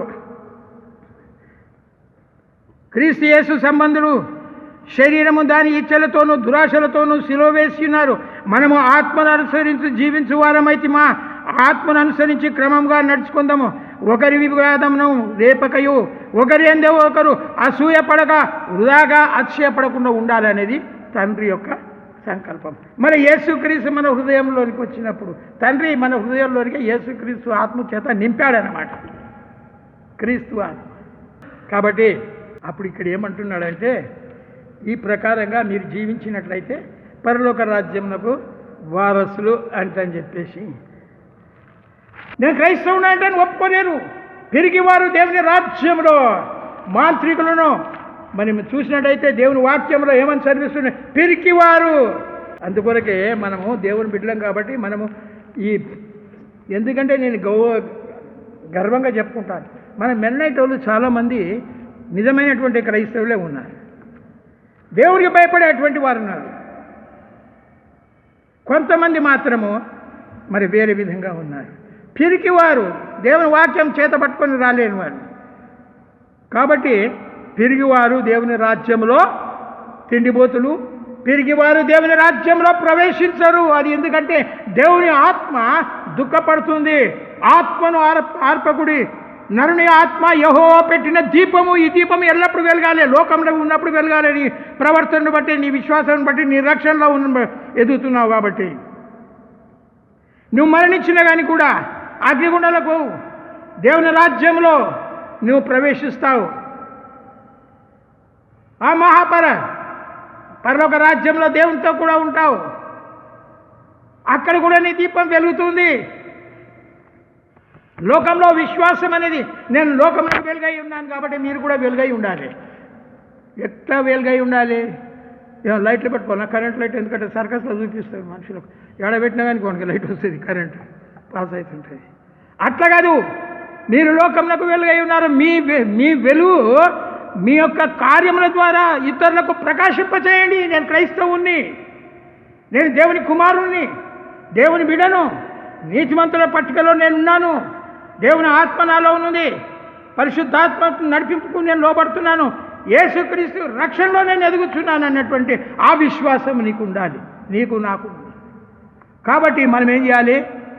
దేవుని సువార్త ఈయనే కూర్చుంటాము, అన్యుల ఎదుటకు పోయి నేను దేవుని క్రీస్తు సువార్తను ప్రకటించాలంటే భయపడతారు. పిరికివారు రమ్మంటే రారు, వాళ్ళే పిరికివాళ్ళు, వాళ్ళకి దేవుని రాజ్యంలో ఇది స్థానం లేదు. కాబట్టి మనం పొందినటువంటి విశ్వాసం పట్టుదలగా, విశ్వాసంతో, వినయంతో, సాత్వికంతో, సాత్వికులు ధన్యులు వారు భూమిని స్వతంత్రించుకున్నాను. సాత్వికమే ఆడింది కొట్లాడలు, ఒకరి మీద ఒకరికి ద్వేషము, అసూయ. వాడు పైకి వస్తుంటే కిందికి దానికి దొక్కాలి, ఎట్లా దొక్కాలి, వీని ఊడగొట్టాలి, వీని ఎప్పుడు లేవకుండా చేయాలనేది ఇదే తలంపు ఉంటుంది. సాత్వికమైనటువంటి మనసు ఉండదు. దేవుని భయం మనకు ఉన్నట్లయితే ఇవన్నీ కూడా దేవుని ఆత్మ మనలో ఉన్నది కాబట్టి మనం భయపడాల్సిన అవసరం లేదు. దేవుని సువార్త ప్రకటించేది నమ్మనటువంటి వారికి, ఈ వాక్యం వింటున్నటువంటి ప్రతి వారు కూడా, ఏదైనా మనము మానవులం కాబట్టి మనము కొన్నిసార్లు శోధనలో పడిపోతుంటుంది, సహజమే. కానీ యేసుక్రీస్తు తన కృప ద్వారా క్షమిస్తాడు. ఈ దినము మన యొక్క ఈ మహమ్మారి, ఈ కరోనా లాక్డౌన్ లేకపోతే ఈరోజు మనకేముండేది? ప్రభు సంస్కారం ఉండేది. ప్రభు సంస్కారంకు రావాలంటే నీ నీతి, నిజాయితీ, నీ హృదయం ఎంత క్లీన్గా ఉండాలి. ఇప్పుడు నేను చెప్పిన వాటి అన్నిటినీ, నీకు ప్రేమ ఉందా? ప్రేమ బదులు అసూయ, సమాధానంకు కోపం, మంచి పని చేయాలంటే దుర్మార్గం, వ్యభిచారంలో జీవించుకుంటూ త్రాగుబోతులు దేవుని రాజ్యంలో చేరారంట అని చెప్పి నేను ఎన్నోసార్లు నేను ప్రకటన చేశాను. కాబట్టి దేవుని ఆత్మను ఆర్పకుడి. దేవుని ఆత్మ, నేను చెప్పాను కదా, మన జీవాత్మ యొక్క కార్యక్రమం ఏంది? అది లోకంకు సంబంధించింది, మానవుడు జీవించడానికి. రెండవది దేవుని ఆత్మ ఏ విధంగా ఉంటుంది? రక్షణ, యేసుక్రీస్తు ద్వారా వచ్చినటువంటి రక్షణ పొందినప్పుడు నూతన జన్మమును ఎప్పుడైతే పొందుతావో వెంటనే నీకు ట్రాన్స్ఫార్మ్ అవుతుందంటే దేవుని ఆత్మ నీ హృదయంలో నివసించి నేను కాపాడుతుంటుంది. మరి ఎల్లప్పుడూ కాపాడాలంటే నీకు ఆదరణకర్తనిచ్చాడు, పరిశుద్ధాత్మనిచ్చాడు. నీకు రక్షణ ఎక్కడికి వెళ్ళి వచ్చింది అని అంటే యేసుక్రీస్తు యొక్క ఆత్మను మన హృదయానికి, ఇప్పుడు మన హృదయంలో ఉన్న ఆత్మ ఏదంటే యేసుక్రీస్తు ఆత్మ. కాబట్టి ఆత్మ సంబంధమైనటువంటి క్రియలు చేసినప్పుడే మనం పరలోక రాజ్యమునకు ఎత్తబడే సంఘములో సంఘం ఎత్తబడ్డప్పుడు మనం ఉంటాము. అందుకొరకే ఏదైనా మానవులం కాబట్టి కొన్నిసార్లు తప్పిపోతుంటాం. అయినప్పటికీ కూడా దేవుడు నిన్ను కనికరించి దీవించి ఆశీర్వదిస్తాడు. కాబట్టి ఇది అందరికీ కూడా సంబంధించినటువంటి వాక్యం. ఇది కేవలము నేను కల్పితం చేసింది కాదు. దేవుని వాక్యం ఏ విధంగా ఉన్నదో అదే విధంగా ఉన్నట్టుగానే బోధించేది, చెప్పేది, రక్షణలో ఎదుగుతున్నటువంటి వారిని బలపరిచేది. ఆత్మీయముగా బలపడాలి. శరీరంగా బలపడాలంటే తిండితోని, మరి ఆత్మ బలపడాలంటే దేవుడి వాక్యము ప్రార్థన. 3 పూటలు తిండి తింటావు, ఒక పూట ఒక 5 నిమిషాలు నువ్వు బైబిల్ చదువుకోలేవు. నీ ఆత్మ ఎంత ఘోషిస్తుంటుంది. నువ్వు తిండి తినకపోతే తిండి పుష్కలంగా తిని నిద్రపోతా, గురకలు కొట్టుకుంటా. మరి నీ ఆత్మ ఎంత సంక్షోభిస్తుంది. దేవుని ఆత్మ ఉంది కదా, క్రీస్తు ఆత్మ ఉంది, పరిశుద్ధాత్మ ఉంది, దేవుని ఆత్మ ఉన్నది. ఒకదాన్ని నేను జీవాత్మను పట్టుకొని నేను జీవిస్తున్నానంటే కాదు. జీవాత్మను పక్కకు పెట్టి దేవుని ఆత్మ నడిపింపుతోని దేవుడు మన హృదయాల్లో దేవుని ఆత్మ ఉంచాడు. కాబట్టి మీ హృదయంలో నేను సంచరిస్తాను, మీ హృదయంలో నివసిస్తానన్నాడు. అది దేవుని ఆత్మ. కాబట్టి దేవుడు తన వాక్యం ద్వారా ఏ విధంగా ఆత్మ, దేవుని ఆత్మ, పరిశుద్ధాత్మ, క్రీస్తు ఆత్మ మనం క్రైస్తవ విశ్వాస జీవితంలో, రక్షణ జీవితంలో మనం ఎలాగో ఈ లోకంలో జీవించాలనేది మనకు నేర్పించాడు. ప్రేమ, ఇప్పుడు జరుగుతున్నటువంటి ఈ యొక్క మహమ్మారిని గురించి, ఈ తెగులు మా నుంచి తొలగించమంటా అని చెప్పి నువ్వు ప్రార్థన చేయాలి. నిన్న ఒకరు అంటున్నారు, ప్రార్థన చేస్తే పోతుందా? అవును, పోతుంది. వాడు దుర్మార్గుడు కాబట్టి, దేవుని ప్రేమ నెరగలేడు కాబట్టి, వారికి విశ్వాసం లేదు కాబట్టి దేవుని యందు వాడు ఆ మాటలు మాట్లాడతారు. కానీ మనకు విశ్వాసం ఉంది, నమ్మకం ఉంది. దేవుని ఆత్మ మనలోనే ఉన్నది. 3 ఆత్మల చేత మనం నడిపింపబడుతున్నాం. ఒక్క ఆత్మ చేత కాదు, 4 ఆత్మల చేత మనం ఈ లోకంలో నడిపింపబడుతున్నాము. ఆత్మీయంగా 3 ఆత్మలు, శారీరకంగా ఒక ఆత్మ, జీవాత్మ. కాబట్టి మనం ప్రార్థించాలి. మన సహోదరుల కొరకు, మన సంఘం కొరకు ఎదురు చెప్పకుండా దేవునికి మరి పిరికి వాళ్ళం కాకుండా జీవించాలంట అని చెప్పి ధైర్యంగా, శక్తిగా నువ్వు దేవుని ఆరాధించాలి. నీవే కాదు, నీ కుటుంబము, నీ సహోదరులు, నీ పొరుగువారు, నీ స్నేహితులు, వీరందరినీ కూడా రక్షణ మార్గంలోనికి నడిపించవలసినటువంటి బాధ్యత రక్షింపబడినటువంటి ప్రతి ఒక్కరి మీద ఉన్నదంట అని చెప్పి ఈ సమయంలో మీకు జ్ఞాపకం చేస్తుంటున్నాను. కాబట్టి దేవుడు మనకిచ్చినటువంటి ఈ చక్కని వాక్యమును బట్టి ప్రభువుకు వందనాలు చెల్లిస్తూ ప్రార్థించుకున్నాం. పరిశుద్ధమైన మా తండ్రి, ప్రభువా నీ పాదములకు విరలేని స్తుతులు స్తోత్రాలు చెల్లిస్తుంటున్నాం నాయన. ఎప్పుడైతే ప్రభువా మేము ఈ లోకంలో మేము నీ యొక్క రక్షణ పొంది ఉంటున్నాము నాయన, నూతన జన్మ పొంది ఉంటున్నాము, వెంటనే ప్రభువా నీ యొక్క ఆత్మ, దేవుని ఆత్మ నా హృదయంలోకి ప్రవేశించి ఆ దేవుని ఆత్మ ప్రకారం నడుచుకుంటూ ప్రభువా నువ్వు మాకు నేర్పించి ఉంటున్నావు దినం. కాబట్టి ప్రభువా నీ ఆత్మ మా హృదయంలో ఉన్నప్పుడు నువ్వు సంచరిస్తానన్నా. అవును ప్రభువా, నువ్వు సంచరించాలి, మాతో కూడా ఉండాలి. మమ్మల్ని ఎప్పుడైతే నేను మేము గణపరుస్తామో, నేను స్తుతిస్తామో, ఆరాధిస్తామో, అప్పుడే నీ ఆత్మ మా హృదయంలో సంతోషిస్తుంది, సంచరిస్తూ ఉంటుంది. కాబట్టి నాయన మా సంఘస్థులందరినీ వ్యక్తిగత రీతిగా, కుటుంబంగా, ప్రతి కుటుంబమును మీరు దీవించండి. ఈ మరి ఈ యొక్క తెగులు సమయంలో ప్రభువా ప్రతి ఒక్కరిని కాపాడమని వేడుకొంటున్నాం. మా లోకం కొరకు ప్రార్థించుతున్నాము. దీని ద్వారానైనా కానీ కూడా నువ్వు నిజమైనటువంటి దేవుడవని తెలుసుకునేందుకు ప్రభువా సహాయం దయచేయమని అమెరికా దేశము, న్యూజిలాండ్, ఫ్రాన్స్, జర్మనీ, జపాన్ అన్నీ కూడా ప్రతి దేశము ప్రభువా కరోనాతో బాధపడుతూ భయపడుతూ ఉంటున్నది. అయినప్పటికీ కూడా ప్రభువా నీ బిడ్డల యొక్క ప్రార్థనలు విని దాన్ని తొలగించమంటని చెప్పి నీ సన్నిధిలో మేము వేడుకొంటున్నాం.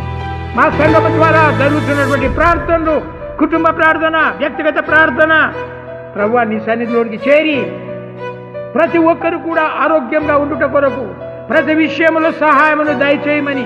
ఆర్థికంగా ఎంతోమంది బాధపడుతున్నారు, తిండి లేక ఎంతోమంది బాధపడుతుంటున్నారు.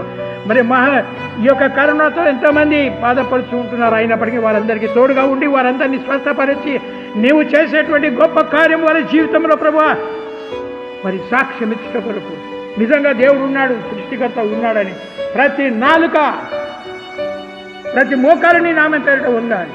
ప్రతి నాలుక నువ్వు నిజమైనటువంటి లోకరక్షకుడు అని చెప్పి తెలుసుకుంటే కొరకు సహాయం దయచేయమని మా రాజ్యాధికారులను, మా దేశాధికారులను, ప్రధానమంత్రిని, ముఖ్యమంత్రిని ప్రభువా వారి బృందాలను కూడా మీరు దీవించి ఆశీర్వదించండి.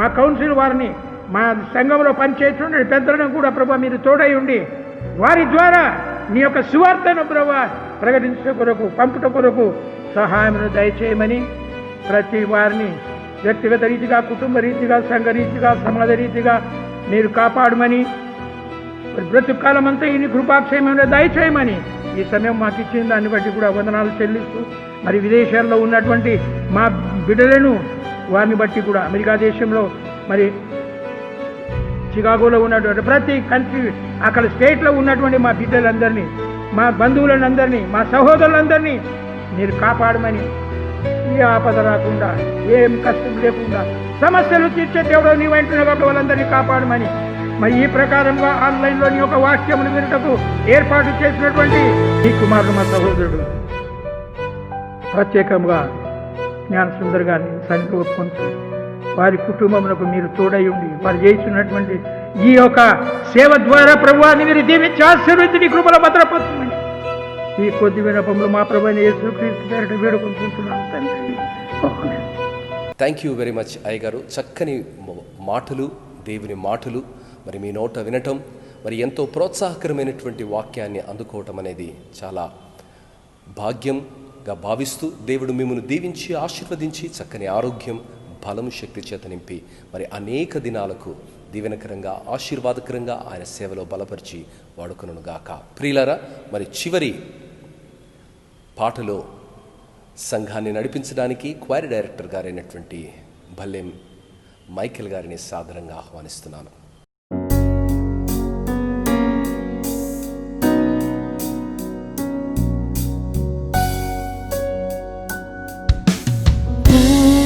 కుమార శుద్ధాత్మకును తగు స్తుతి మహిమలు కల్గుగాక. ఆదిని నీప్పుడు నిల్లప్పుడు తైనట్లు యుగముల నౌను ఆమేన్. తండ్రి కుమార శుద్ధాత్మకును తగు స్తుతి మహిమలు కల్గుగాక.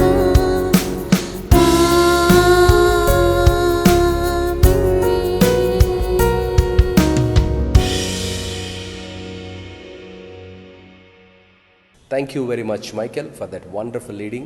May God bless you. May God continue to use you for His glory. మరి సంఘమంతా లేచి నిలబడినట్లయితే చివరి ప్రార్థన ఆశీర్వాదంతో ఈ ఆరాధన కార్యక్రమాన్ని మనం ముగించుకుందాం. పరలోకమందున్న మా మంచి తండ్రి, మీకు వందనాలు, స్తుతులు చెల్లిస్తున్నాం. మీ దాసుని నిలవబెట్టి మీరు పలికించిన ప్రతి మాటను బట్టి మీకు వందనాలు చెల్లిస్తున్నాను. వినిపించిన నీ దివ్యమైన వాక్కులను బట్టి మీకు వందనాలు చెల్లిస్తున్నాను. అవును ప్రభా, ఈ దిగ్బంధ పరిస్థితుల్లో భయంకరమైనటువంటి భీతిని కొలిపించి భవిష్యత్తు వైపుగా మేము వెళుతుండగా నీ బిడ్డలమైనటువంటి మమ్ములను ప్రతిరోజు నీ దివ్యమైనటువంటి మన్నా చేత బలపరుస్తూ ప్రతి ఆదివారము ఆన్లైన్ కార్యక్రమం ద్వారా ప్రభా మరి సంఘాన్ని ఉజ్జీవింపచేస్తున్న విధానాన్ని బట్టి కూడా మీకు వందనాలు చెల్లిస్తున్నాను. నీ కృపలో నీ చిత్తమైతే అతి త్వరలో ప్రభా మేము సంఘంగా కూడి నీ నామాన్ని స్తుతించి, కీర్తించి, ఆరాధించే భాగ్యాన్ని ప్రసాదించమని నీ సన్నిధిలో ప్రార్థిస్తున్నాం. ప్రభా మరి ఈరోజు వాక్యాన్ని బోధించిన నీ దాసుని పాలుపంపులు పొందుకున్న ప్రతి బిడ్డను ప్రత్యేకంగా మీరు దీవించండి. ప్రభా వారి కుటుంబాలను ఆశీర్వదించండి. మరణ దుఃఖంలో ఉన్నటువంటి పాల్ రాబర్ట్ గారిని, వారి కుటుంబాన్ని మీరే ఆదరించి నీ కృపలో భద్రపరిచి ముందుకు నడిపించమని వేడుకుంటున్నాను. సో అనారోగ్యంతో ఉన్నటువంటి బిడ్డల్ని పేరు పేరు వరుసన మేము జ్ఞాపకం చేసుకుంటున్నాం. వారిని ముట్టి స్వస్థపరచమని నీ సన్నిధిలో వేడుకుంటున్నాను. స్వస్థతనిచ్చినటువంటి బిడ్డలను బట్టి పేరు పేరు వరుసన మీకు వందనాలు చెల్లిస్తున్నాం. అదేవిధంగా ప్రభా మరి ఇంకా దీర్ఘకాలిక రుగ్మతుల చేత బాధపడుతున్నటువంటి మా ప్రియులను ప్రత్యేకంగా పేరు పేరు వరుసన మేము జ్ఞాపకం చేసుకుంటుండగా వారిని ముట్టి స్వస్థపరిచి చక్కని ఆరోగ్యాన్ని, బలాన్ని, శక్తిని దయచేసి ముందుకు నడిపించమని ప్రభా నీ దీవెన, నీ ఆశీర్వాదం, నీ కాపుదలతో నింపి నడిపించమని ప్రభా మేమందరము ఒకరోజు నీ సన్నిధిలో కూర్చొని నిన్ను స్తుతించి నీవు చేసిన మేలులన్నిటిని బట్టి నిన్ను ఆరాధించి నీ నామాన్ని ప్రభా ప్రకటించగలిగినటువంటి కృపను, భాగ్యాన్ని నువ్వు దయచేయబోతున్నందుకు వందనాలు, స్తుతులు చెల్లిస్తూ యేసు నామంలో అడిగి వేడుకుంటున్నాం తండ్రి, ఆమేన్. ఇప్పుడు మన తండ్రైన దేవుని యొక్క ప్రేమ, కుమారుడైన క్రీస్తు కృప, పరిశుద్ధాత్మని యొక్క దివ్య సన్నిధి, ఆదరణ కూడిన మనకు, సంఘానికి, ప్రతి కుటుంబానికి, ప్రత్యేకంగా మరణ దుఃఖంలో ఉన్నటువంటి కుటుంబానికి ఆయన ఆదరణ, ఆయన సన్నిధిని, ఓదార్పు దయచేసి ముందుకు నడిపించును గాక. ఆమేన్. God bless you and your families. Take care of yourself because we are living in very dangerous situations.